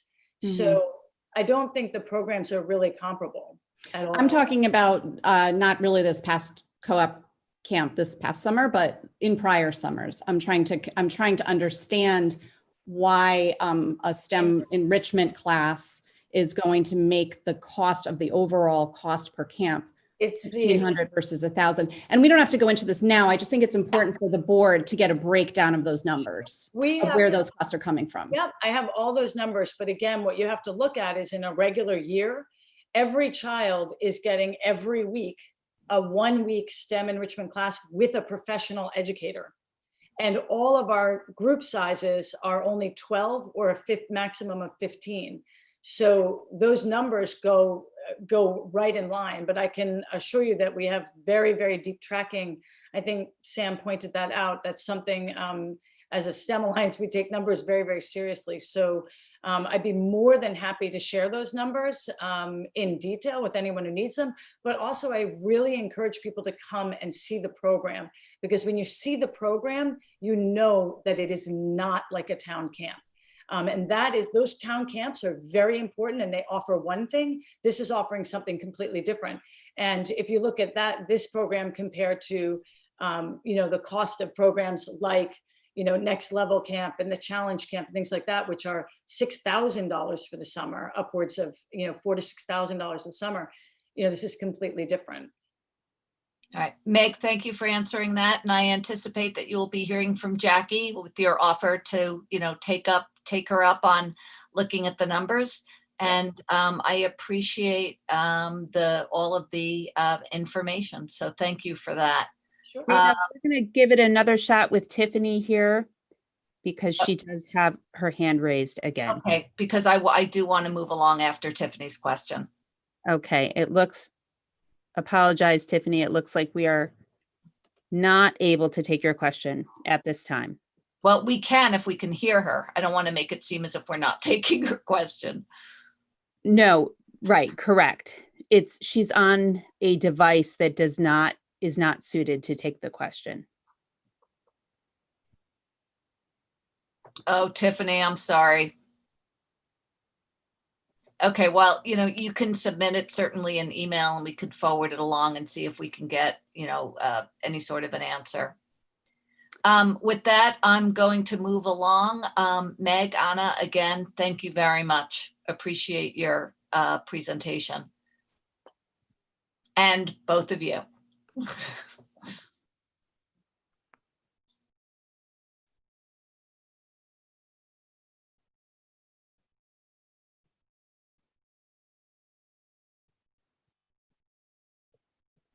I'm muted. Oops. Let's move on to the fiscal update, the short and long-term budget planning. Okay, thank you. And I don't know, Sylvia, if you're going to share the PowerPoint or again. Do I have the ability to share? I believe you do. I'll try. Debbie has it too, so let's see if I can do it.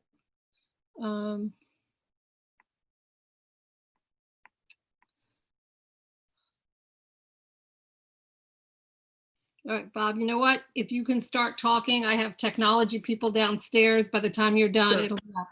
Yeah, and I can see if I can shift to doing this as well. If you would just give me a second.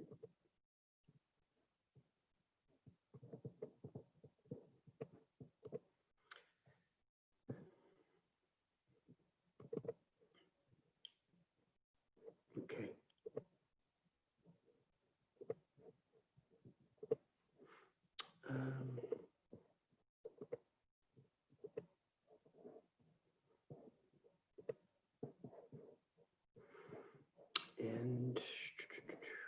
I'm getting texts now that certain people had their hands raised and we didn't see their. Correct. You know, they just raised their hands. Oh, they at just raised them?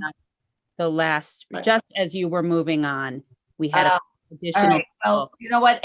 We're going to have a chance for questions after our fiscal update. I mean, unfortunately, Meg's no longer with us on the Zoom call, but why don't we, apologies to those who raised their hands just as we were moving along. And I would encourage you to ask your questions after this presentation. Great. So I'm going to move on to fiscal updates as of 10/31 presented this evening. There really are two purposes, and I'm going to set just some of the what I would say guiding questions that will be addressed during this presentation. The first, and this refers to an update on the current budget. How is the fiscal year unfolding? And that is really, in some ways, going to be explained in terms of what was budgeted versus the projections as we are today, but as we think about for the remainder part of the school year. We'd like to kind of address the question about, are there specific financial pressures stemming from our commitment to implement a hybrid remote learning models and or the public health crisis? And we said, certainly in understanding what are the resources necessary to support a hybrid remote choice model, specifically even how we assign staff, and what are those expenditures that have been directly related to dealing with the pandemic and health and safety. Another guiding question, do we anticipate further adjustments to revenue or expenditures in order to manage the budget? As the community and certainly board is aware, we had received notice of based on the state's financial position to anticipate reductions in state aid. We went through the process of holding off through the summer and then made decisions to reduce the budget based on anticipation of shortfalls in revenue in multiple categories and also really what in some ways the predicted reduction in state aid. The other questions that we will kind of address this evening is how will operating expenses impact fund balance and adequate funding and reserves? As we have throughout the year, but especially through the budget development process, we talk about our reserves, the fiscal pressures in the long term relative to various anticipated expenses like tax surcharge, workmen's compensation, unemployment, and so on and so forth. And so what is our overall the predictive projections for reserves based on how we think this year will go relative to the current budget. So that really is going to guide our explanation of the numbers and update the board where we're at and take questions. In the second part of the presentation, we're going to focus on preparing for the budget development process and address some questions that we'll have relative to next year's budget planning and beyond. And so with that, I'm going to turn things over to Sylvia. Thank you. Good evening, everybody. So the first sheet that you see here is a summary, and we have sheets on each of these items or some of these items further in the presentation. But really, this is how is the current year unfolding. We started the budget at taxpayer voting time at $142,600,000. That was the taxpayer approved budget. We then reduced that budget twice, once in July, once in August, for a total of a little over $2.2 million. And we also increased that budget by the use of reserves. So if you look at this 142 in general fund revenues, and then look at the 139, those were the reductions. And then we increased the budget by the use of reserves. Our budget reflected the use of unappropriated fund balance of $400,000 initially. And then when we moved into the 2021 budget, the board approved increases for use of the reserves for tax certiorari, workers' compensation, and unemployment. The fund balance and reserves also includes an amount, 1.6 million, of carryover encumbrances. And what those are are amounts for things that are ordered in one year but not received into the next. And that's important when we get to the slide on COVID expenses, because those funds address a lot of those expenditures. Salaries were initially budgeted at 77 million.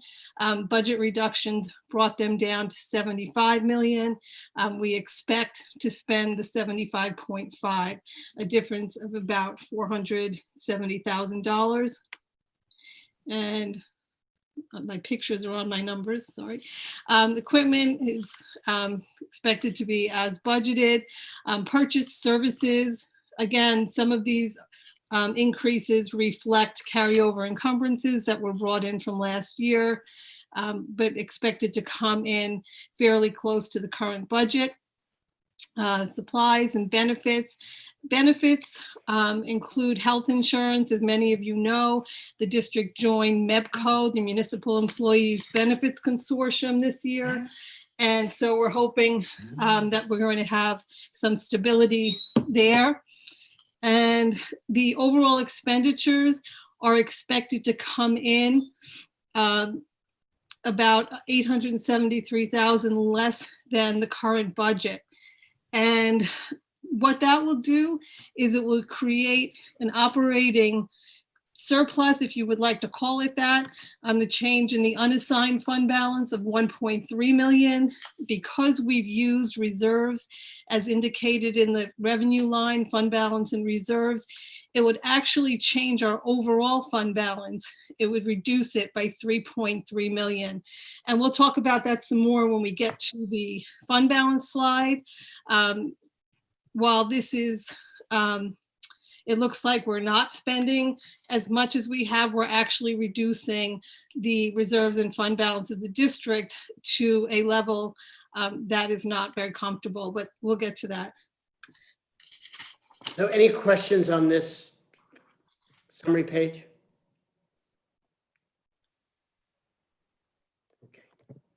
Thank you. So the state aid, as you've all heard many times, the expected decrease is going to be about 20%. When we did the budget decrease on August 27th, that was fully to address state aid. The July budget decrease was to address the reduction in other revenues like sales tax, interest income, and facilities use. So our current budget is reflecting about 6.39 million in state aid, but the current projection, which is the 80%, is 6.1 million. Thank you. Go ahead. When you say the current projection, that's taking into account, go back, I'm sorry, that's taking into account additional reductions in state aid, or those just capture what was already? Right, we expect, when we did the budget decrease in August, we had originally put in 20% of state aid as a reduction. But when we went to actually implement it in the budget, there were things that we could not decrease for one reason or another. And so we didn't fully decrease. We were shy of about 250,000. And so now we didn't change our expectation or our projection, it just changed our budget. But what's happened is that we reduced our sales tax significantly. And as you may be reading in the papers and from economists all over the state and the country, the sales tax numbers are good. They're surprisingly good, and they're coming in almost close to the original budget. Not quite, but it's making up this decrease for sure. Thank you. Because the overall news there, Sylvia, if I'm understanding it right, is that you're projecting that revenues will come in just slightly above what you had originally budget, or what we revised budget-wise, that 144.4, it's looking like 144.9. So although state aid is coming in a little bit below, other things are covering that. So right now there doesn't seem to be an issue in terms of revenue. Exactly. Okay. Exactly. Any more questions on state aid projections? So I mentioned earlier Oxford. So we are kind of in transition. We moved to MEBCO effective July 1st. And since July 1st, I've just been paying in on the monthly premiums for that. And that has been stable and consistent and fabulous. The tail claims, and from when we were using Oxford to administer our plan prior to 7/1, are coming in. Tail claims are amounts that we must pay for services that were provided before July 1st, but they weren't billed until after July 1st. So the district had set up an accrued liability for this, and it was about $2.5 million at June 30th. Right now, or at 10/31, we have spent a good chunk of it. There's about $875,000 remaining in that accrued liability. So as long as we don't go over the remaining $875,000, there will be no impact on this year's expenditures. So because we planned for that, we put that money there specifically for that purpose. The rates that we have through 12/31/20, which because MEBCO's on a calendar year, we expect that those rates will be maintained at January 1st, 2021, and go through the end of not only our fiscal year, but the next calendar year. I just wanted to share some information on transportation. This is one area where we are definitely under budget. We knew we were going to be under budget because we went out to bid, and we got only one bid. It was very, very high. It was from First Mile Square. The original bids came in well over 30% higher than our 1920 prices. So the board rejected those bids, and we went back out to bid again. And again, the only bidder was First Mile. There is a lot of nervousness in the busing industry. Companies are afraid to take on new clients because that means new bus leases and new bus purchases for them. And in this time when they can be shut down any minute, the bus company owners very understandably are just afraid to make those investments. So we've stayed with First Mile. They are not wonderful in service, but we are working with them every day to try to improve their service. We are transporting about 193 of our children in district, mostly to Hommocks, where children live more than 2 miles away. We are required to transport them. And then our out of district students, we send some of our children out of district by our, where we send them through IEPs, but most of those students are students attending non-public schools.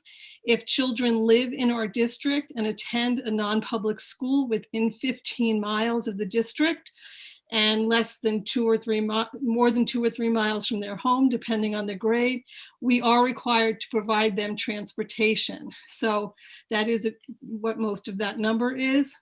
The budgeted amount for contracted transportation, we did include a 10% increase over what last year would have been if we were open for 10 months, but yet that just wasn't enough. The prices for the different buses came in anywhere from 16 to 30% higher than they were last year. So we do expect to be requesting a budget transfer in a few months down the line to pay the last bill of the year.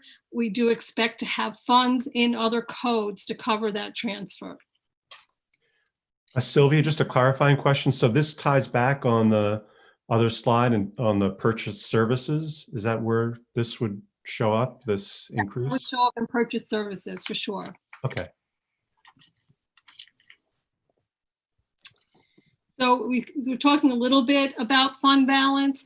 So this chart shows the revenues and expenditures that we showed on slide 3. The difference in the revenues is the decreases in the use of fund balance at 4.665, because you can't have it in both places, right? It would be increasing it twice. So this shows us that if we were to just replenish and not increase, but just replenish our reserves, the 500,000 to the workers' comp, 100 to unemployment, and 2 million to reserve for tax certiorari, we would end up with an unassigned fund balance of 4.2%, $4.2 million, which would be less than 3% of our ensuing year's budget, which would render the district in fiscal distress by the Office of the State Controller. So that's not somewhere we want to be.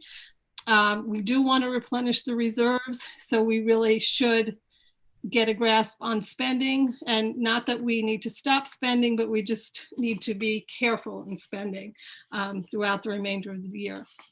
Sylvia, are these typically, do we typically replenish those accounts, those reserve accounts every year? So the answer is on workers' comp, yes, and on the reserve for tax certiorari, yes. This is the reserve for unemployment is new for us. We knew that as a result of the pandemic, we were going to incur significant unemployment costs. We've already incurred just about what we've had budgeted at plus this reserve. So we will definitely want to replenish that for this year. The reserve for workers' comp is used to pay the tail claims. Here comes that phrase again. But on July 1st, 2018, the district moved to the Southern Westchester Schools Consortium and stopped and got out of the self-insurance of workers' comp. And the tail claims, the claims that are left over from before we made that switch, still have to be paid. And so those aren't a lot, except there is one large claim waiting to be settled, and it's been on for several years waiting to be settled. So that's what that amount is. If we don't spend it, it goes back in. So that one is actually easier to replenish than the others. When you say if we don't spend it, it goes back in. It goes back into the reserve. Okay. So we've increased the budget for the whole amount, and we've assumed that we're spending the whole amount. So net, it's the same. But if we don't settle that large claim and only spend 100,000 of it, then we'll only have to really be increasing it by 100,000. But it would have a net effect of 0, because then we wouldn't be. I understand. And since the reserve for unemployment was higher based on that we anticipated higher unemployment given COVID, we don't necessarily need to replenish at the same amount. Yeah, it'll really just depend on how things are going at that time. When hopefully, when we make the determinations for the reserves at the end of the year in June, hopefully we'll have a better sense of where the economy is, where the job market is. Thank you. So Sylvia, when you say, we have to watch what gets spent, I mean, can you unpack that a little bit more? Yeah, I mean, typically what we do at the end of the year, not the end, in January, when we do the budget status, we'll figure out, okay, what money is remaining. And so very often, principals will ask for certain things work to be done, and like facilities work to be done or purchases to be made for next year's budget.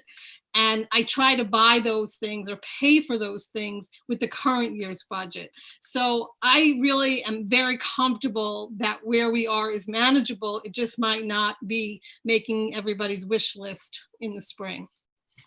Okay. Yeah, and if I can just clarify, because I think it's come up publicly in the last 24 hours in anticipation and discussion. There have been, certainly when we met in August to review the list of recommended cuts based on loss of revenue, and we had that second commitment in terms of adjustments to the budget. There's questions as to what was the direct impact on program. And so I think it's important to clarify to the board and to those who are participating. The one statement that was made is there was a reduction in high school electives. That is simply not true. The only adjustment to the high school program that was made in the electives areas was not to increase or expand the journalism course. So we have supported that journalism course for one section. And it was a recommendation to transition to expand the course offerings into a 2-year program. And based on certainly the needed FTEs within the English department, it was a decision by the principal not to expand the program. So this was not decrease in electives. It was simply not to expand the course offering to make it a 2-year course. The only other adjustment to the high school program was the reassignment of a portion of the PACE staffing to a different focus for the district. That is driven by decrease in enrollment. We had, prior to the last 2 years, about 70 students who enrolled in the PACE cohort program. And over the last 2 years, that has been reduced to 36 and 37 students respectively. And so the decisions to advance or adjust programs and staffing is related to enrollment and interest. And in this particular case, we've had a steady decline in the interest in PACE. And as a result, we reassigned a portion of the staffing and adjusted the program. So I think I want to make that very clear. The other statement is there has been an elimination of high school sports. This fall, we had a full contingent of high school teams participate. The adjustment we made was not to, in terms of the number of varsity and JV teams, to participate with a second JV varsity B soccer team. So out of all the teams that would typically participate and organize in the fall, we eliminated one, and that was primarily based on the limited field access and availability. Now, it had a direct impact on a number of students who participate in the soccer program, but the reality is that it was a minimal adjustment, and that was based on health and safety and our ability to manage a fall sports program in the midst of a pandemic. And so I wanted to just clarify the general statements by the public relative to the adjustment in program. And finally, we did talk about holding off on any decisions around the modified sports program, and then the state came in and canceled modified sports. However, we did offer the option of an intramural, which has actually increased in participation at the middle school level in lieu of modified. But there's been no decision on winter modified sports. There's been no decisions on eliminating spring modified sports or the fall in the winter and spring season. So it's just not accurate to state that there were significant cuts to program based on the decisions the board and the administration recommended in terms of our adjustments. And we're also going to be looking at what metrics we use to assess electives at the high school, electives, clubs, etc., at the high school, so we can have these discussions thoughtfully and everybody could understand why certain decisions are made, including the board. Correct. Okay, so moving on. Sure. So you often hear us talk about the reserve for tax tertiary, and it's on that fund balance chart. And each year we ask the board to increase the budget for a certain amount, which will hopefully be enough to pay for the claims during the year. And then, you know, if we need to, you may hear back from us in the spring asking for a little more, hopefully not. And what that is it's funding for us to pay the claims as they come in, the settlements. So each year on October 1st, all claims that are being made on the district for the next year must be filed. And so by mid-October, the end of October, we know what our claims are for that year. And we have a total claims outstanding for all years of about $47.2 million. When we look at our history of settlements over the years, they are usually about 30%. Some are 70%, some are 2%, but the average is about 30% of the claim, which gives us a projected liability of $6.5 million. And our reserve balance at the beginning of the year was $6.5 million. And you can see that's significantly lower than what we project the liability to be. And this year so far at October 31st, we have paid out about $544,000. So that's just to give some information about what that reserve is for. But Sylvia, on that tax cert, so, when you see that projected liability, it looks pretty daunting, but that is taken out of our budget over multiple years. That's not a hit that we're looking at taking in one budget year. Right. There would have to be a tremendous amount of court activity for that to come in at the same year. And certainly with what's going on for this year, that's not likely to happen. But it can be several $1 million per year. And you can borrow to pay tax tertiary payments. But what happens with that is, it's a negative impact on our credit rating. And we are going out to borrow shortly. And it also, when you have debt service to pay on these tax certs, it increases our expenditures without increasing our tax cap. So it takes money right out of our instructional buckets. So it's not something we want to do. We want to fund the reserve. We don't want to overfund it, but we certainly want to fund it as well as we can, up to that $14 million. No, I understand that. I just wanted to make it clear that this was not something that comes out of one budget year. Right. Right. So we were asked to share some information on what we believe we've spent on COVID. If you put in the value of people's time, this number would increase exponentially. But in technology, I don't know, Bob, do you want to talk to this? I mean, I'm happy to, but. Sure. I mean, on the technologies, obviously the major component here was our really responsibility in two fronts. One, to equip teachers with technology resources to support what I would call a blended learning model, both in person and remote. So it is to provide for the resources in order to really implement teaching and learning. On the student side, it really was to ensure that we had available devices for students who would need a device to participate in learning.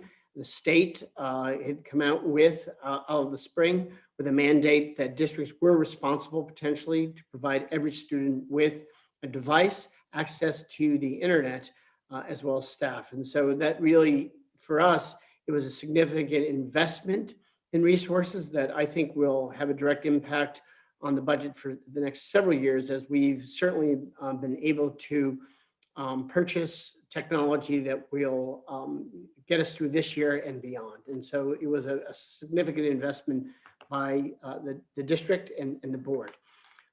In terms of the facilities, I don't know if you want to take over, Sylvia, or just talk about one of the big investments we made was in air quality. We know that in terms of creating health and safety, health conditions to operate our schools, that we added the air filtration systems in all of our classrooms and school buildings. And so that was a significant investment, and also an additional, I would say, improvements in the facilities to meet the Department of Health regulations for operating the school. The instructional supplies and equipments, again, specific to the adjustments we had to make in how we deliver instruction and provide for supplies for students who are learning remotely and at home, and getting those materials as well as in person. And the equipment that's necessary in terms of, I don't know if the PPE and other supplies are out of that there as well, Sylvia. Right. Yeah, it was instructional supplies, a lot of things that we sent home, packets of learning materials and art materials and PE, everything for children to use at home. And again, equipment for the classrooms to help us bring students back in safely. I think the bottom line is that the one-time costs associated with operating under the pandemic certainly can be itemized to the board and the community, but there were significant investments for health and safety and access to technology.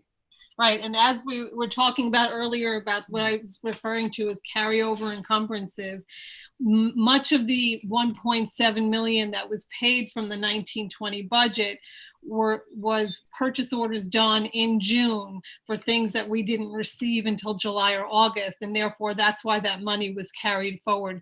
The funding is carried forward and the expenditures are then incurred in the new year.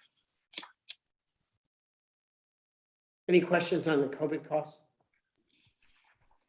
Now, there's advocacy going on right now by many school districts to be able to recoup some of those COVID costs if and when we receive federal funding.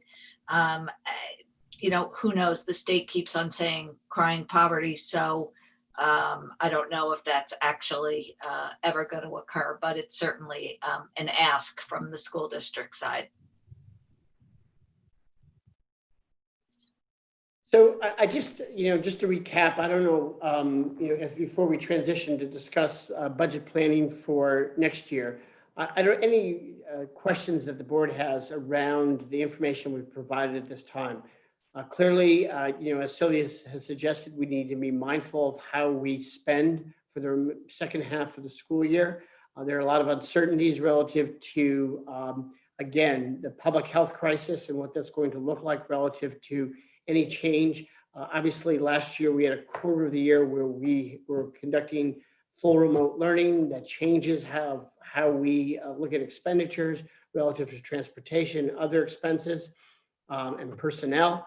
But right now, we're planning to maintain our hybrid remote model for the certainly foreseeable future. And so we have some predictability around what do we know in terms of expenditures. Obviously, the big wild card is the impact of state aid. And Sylvia, have we received and seen reductions in state aid payments? Because that was another statement made by community members about the cuts we made relative to revenue categories and whether or not there really is going to be a reduction in state aid. So we've definitely seen the reduction in payments we received during the summer, in payments that offset our TRS payments. They're not being called cuts, they're being called withholding right now. So we have yet to see if they're permanent for the year, but they definitely have been withheld. Sylvia, they withheld money from TRS payments? I thought that was paid in full and that they didn't. No, our TRS payments are not usually paid in full. Our TRS payments have exceeded our aid as long as I've been in the district. So what happens is that, they'll pay the September, they'll pay some of the October or all of the October, and then bill us for November. So we are definitely paying out for November. The monies that were applied are about $700,000 less than was applied last year. So we're still, trying to figure out, because it's not labeled as to which aid is covering what, but it looks like, and my counterparts in other districts are assuming that it's a 20% withholding, if not cut. Just as we just kind of talk about where we are in the planning stage for the development of the next budget, some of the what I would say guiding questions to present to the board. What is our initial thinking about the broader fiscal outlook, as we just mentioned, about the potential for reduction in state aid or withholdings and the implications on next year's budget development and operating budget? Second, what factors do we think will drive the creation of the budget as we start to begin the process of budget development? So, in the past, when we look at drivers, enrollment, staffing, health, benefits, and things like that. So it's really identifying what we know today and how that will shape our thinking around the impact on our overall budget. We talked about what information is currently known. Certainly, they just released general guidelines on TRS contribution rates anticipated for next year.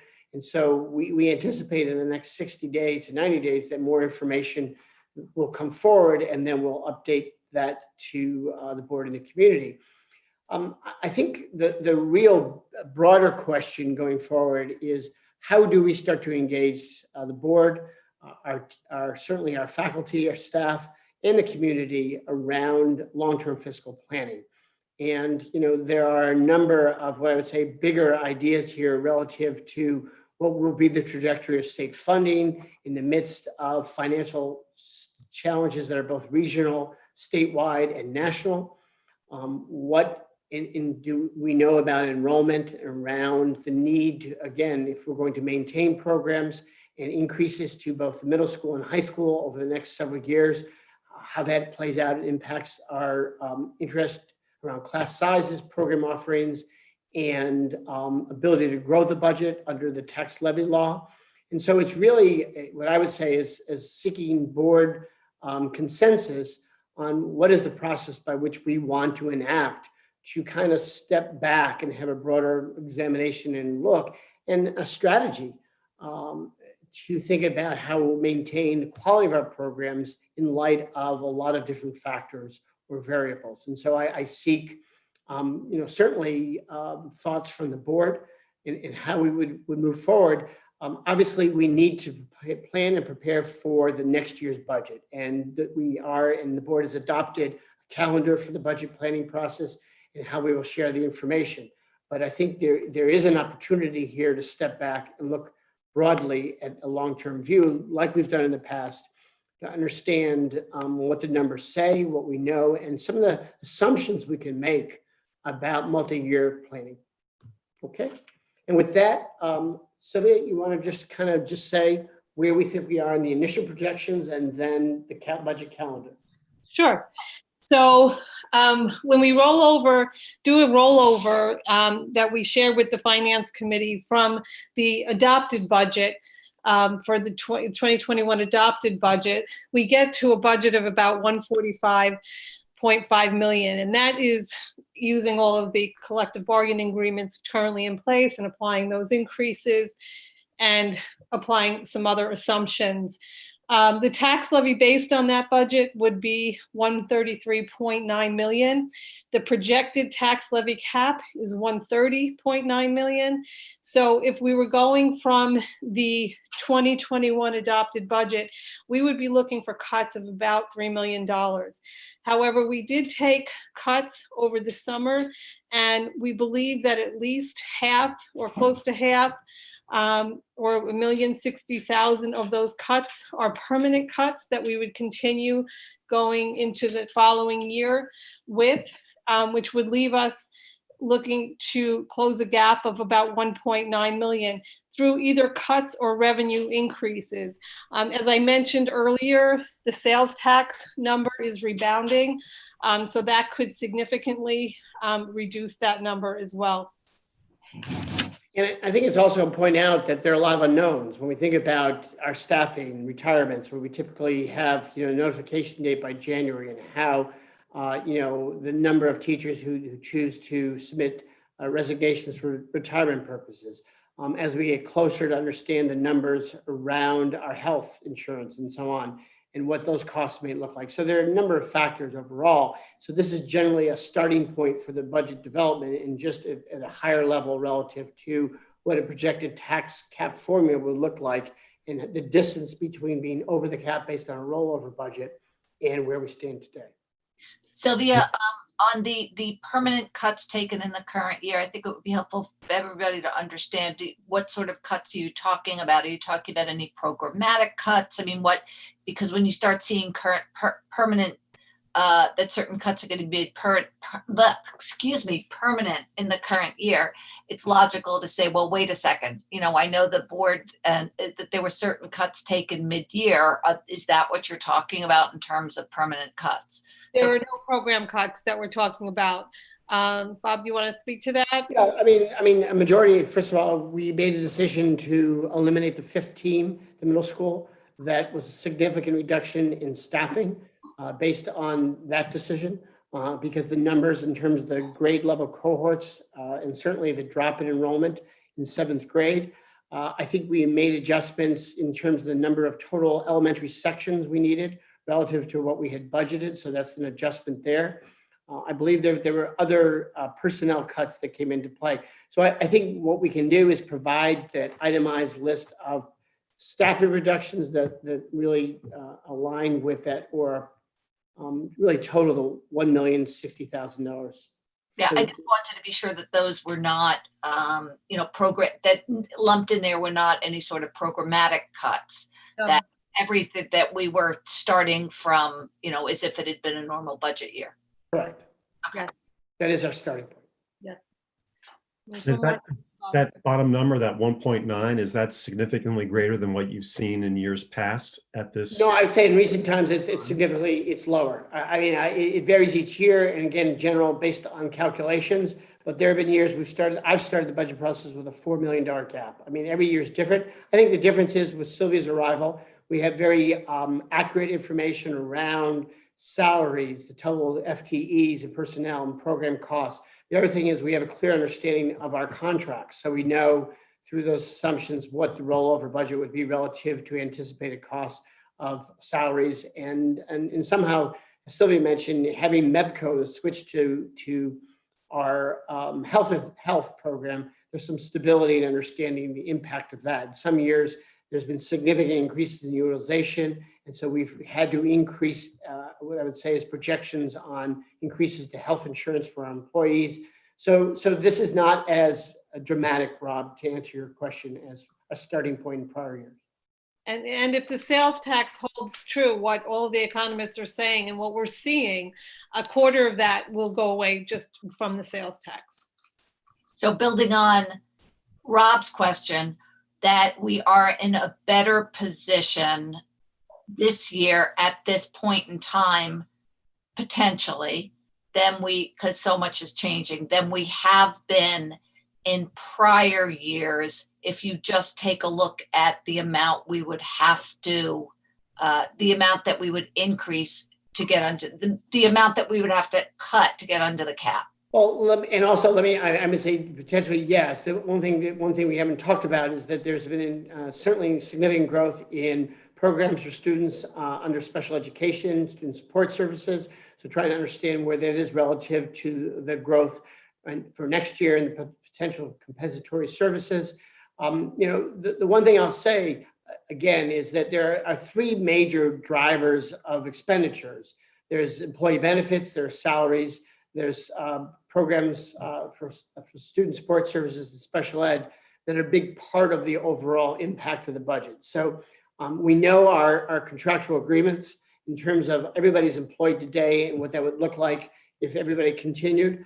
We certainly have some kind of understanding of what health benefits would be overall. The TRS numbers, we have guidelines there. We're putting together a special ed budget. So all of that is really a level of confidence understanding where we think our starting point would be. But clearly there are things we don't know, such as, the special ed category. Mm-hmm. Okay. Any other specific questions about initial projections? Okay. So just in terms of, Sylvia, this slide, do you want to just touch on? Sure. So actually the TRS rates came out early this year. Right. That's not a definite rate. There's a range, but it's going to be approximately 10%. That's about 0.5%, higher than the prior year. So for us, that is an increase of about 300,000, which given their rate volatility of the past decade is not terrible. We are expecting, again, the health costs to be stable. So as Bob was saying, the things that we don't know if we're going to be in person, if we're going to be remote, if we're going to be hybrid. We are building the budget based on an in-person model because that is the most expensive model and we can't count on doing anything less. So we'll be building the budget as if it's another, a regular school year. The enrollment, again, we don't know what the enrollment's going to be. We don't know the method of instruction for each group.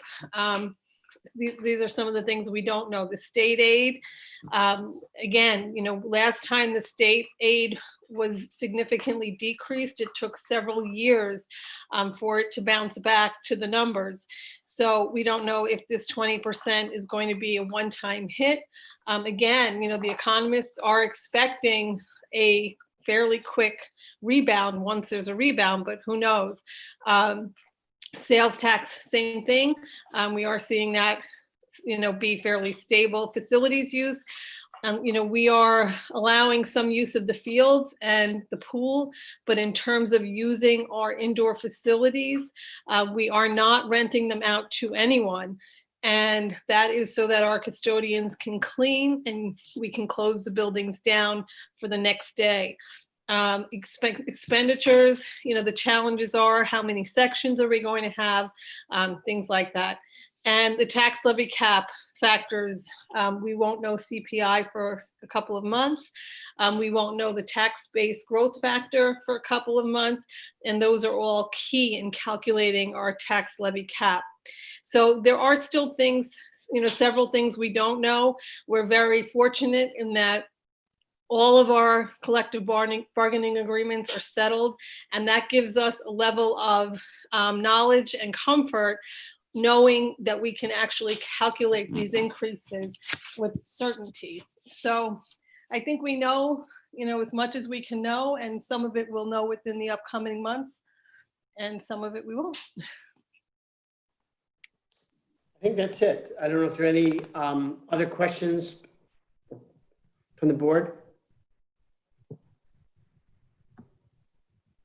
Comments?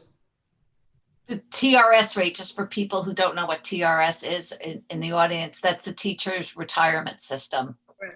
And that rate is set by New York State. Correct. Correct. And it's based on a 5-year rolling average.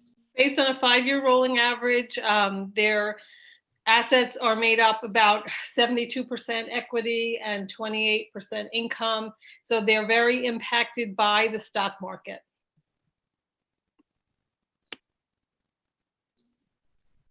Any questions from the board on any of this?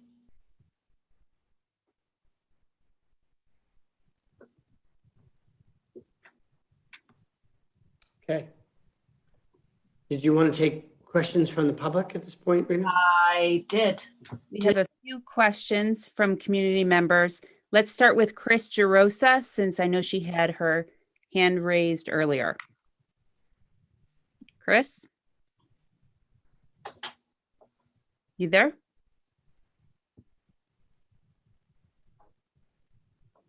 Chris?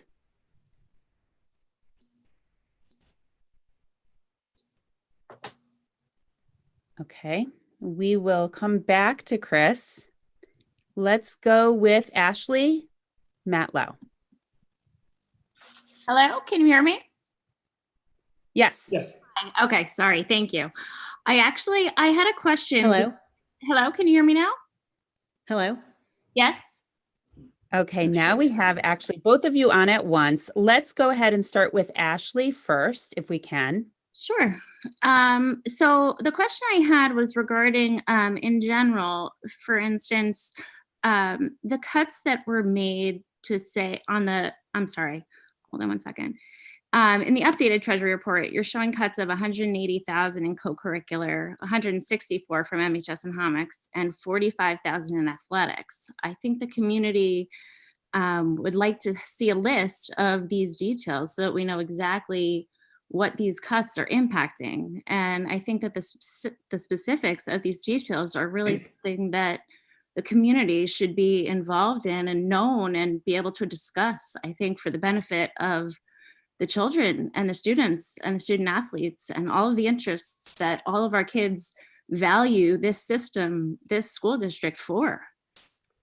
So Ashley, I'd be happy to comment on that. Number one, first of all, in terms of going forward next year, as we stated, we are moving forward based on the adjustments of personnel cuts, but certainly not starting from a standpoint of reducing program based on what was adopted last spring. So at this point, there is no plan or indication to move forward any limitations in the type of activities you described. The part, if not, I would say majority of the reductions in student activities really were specific to our ability to operate school. And many of the activities we talk about, like the high school musical, the middle school musical or play, there are certain clubs and activities that represent a large portion of what we didn't support that are limited based on health and safety, and we're not operating. The clubs and activities that the high school principal and certainly that the middle school principal is rolling out are specific to those events that could be conducted in a virtual environment. And so I'll be more than happy to provide the information of what's been adjusted. As I said, the only changes to athletics that we can speak of is for the fall is the elimination of the second JV boys soccer team. And that was more of a function of how many teams we could accommodate between the compressed interscholastic schedule as well as the practice time.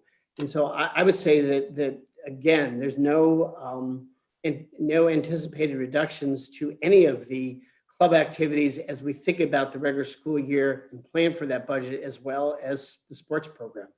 Does that also speak to the number of electives that are an option, say for freshmen?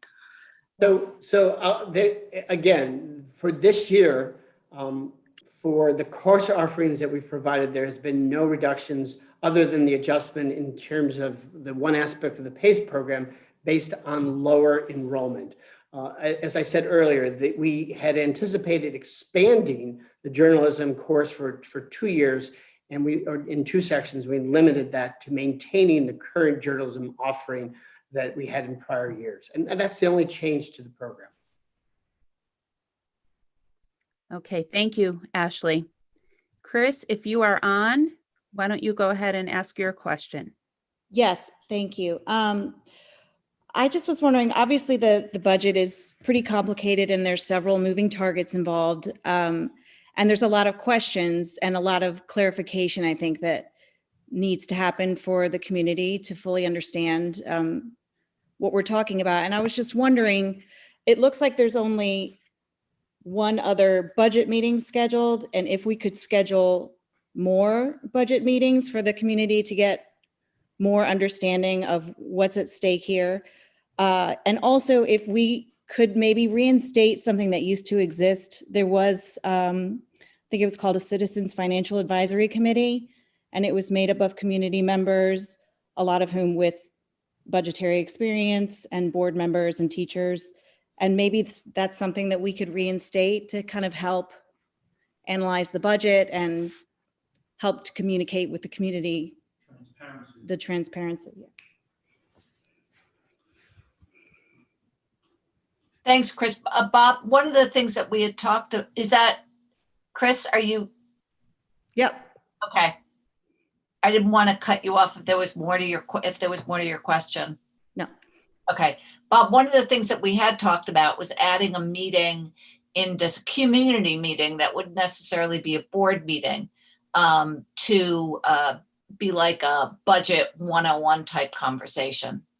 Yes, correct. We talked about the possibility of just having a community forum where we would go through, and this is consistent with what we've done over the years, just a budget 101, as you said. What makes up the budget? How does school finance operate? What are the drivers and so on? So we'll talk about the details of that, but planning in early December before we fully engage in the public conversation about the budget.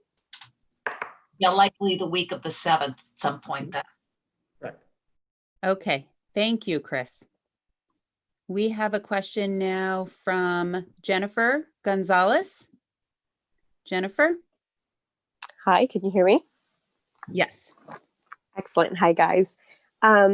So I don't have a question, but I just wanted to go back to co-op camp for a minute. So please bear with me for a minute. I know Meg and Anna are gone, but I hope they're listening because I wanted to thank them. Because to be honest, when I heard that co-op was going virtual, I was like, no way. Like my daughter is zoomed out. It's not happening. But I didn't want her falling behind as she always does during the summer. So I enrolled her and she loved it. I loved it. It kept her engaged. She loved the one-on-one with her mentor. Every day they read, they worked on math, on her tech skills. They did activities. It was wonderful. And I know it's hard to imagine looking at slides and graphs, but as someone who has sent her children to co-op pre-COVID and who sent her child to virtual co-op, I just wanted to let you guys know that I'm thankful that co-op was still available for the kids this summer. As someone who, coming from a parent who sent her child to camp, I just wanted you guys to know that. Thank you, Jen. Thanks so much, Jen, for that. Rena, Ashley, and Chris have their hands raised again, so I don't know if you would like to take another round.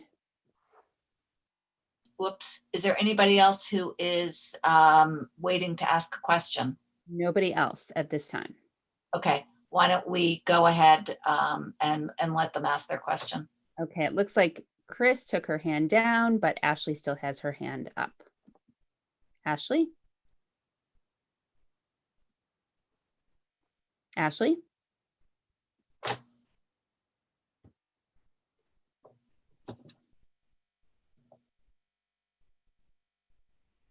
Okay, I guess that's it.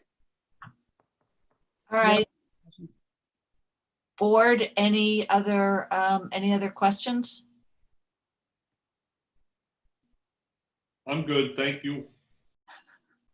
Okay, and again, just to, this is not going to be the only opportunity to ask questions. I know that, I know certainly for me, I look at things, digest them a little, and then, have a question. So there'll be opportunities to publicly discuss this and ask questions, both for the board and the community in a variety of settings. So our goal is to have everybody really understand what's going on. Paul? Yeah, real quick, Rena. No, I just wanted to thank Sylvia for her hard work. I mean, this is, and I know working obviously collaboratively with Bob and with Annie as well. I just want to thank them. Having done this for the last 5 years, this is by far the largest number of unknowns that we've had going into budget season. So I think it's incumbent upon the board to understand the challenges that the district is facing at this point in time, and keep that in mind. And I know there's going to be a lot of work to be done ahead, in the foreseeable future. So I think we should exercise some patience as well, because we do have to understand that there's just a lot that we don't know at this point. So, Well, thank you. Thanks for that. Thanks for that, Paul.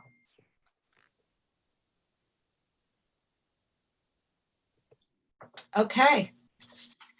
There's nothing else. I'm going to move on to future business. Upcoming meetings, December 1st at 7 p.m., Board of Education study session. We're going to be discussing high school electives. Tuesday, December 15th at 7 p.m., Board of Education business meeting. The district assessment plan, which goes into some of what Annie briefly was talking about at the meeting. Work the district has done in a variety of areas to catch kids up and see where they are. January 12th, Board of Education study session, discussion of the enrollment task force. All meetings are currently being held remotely.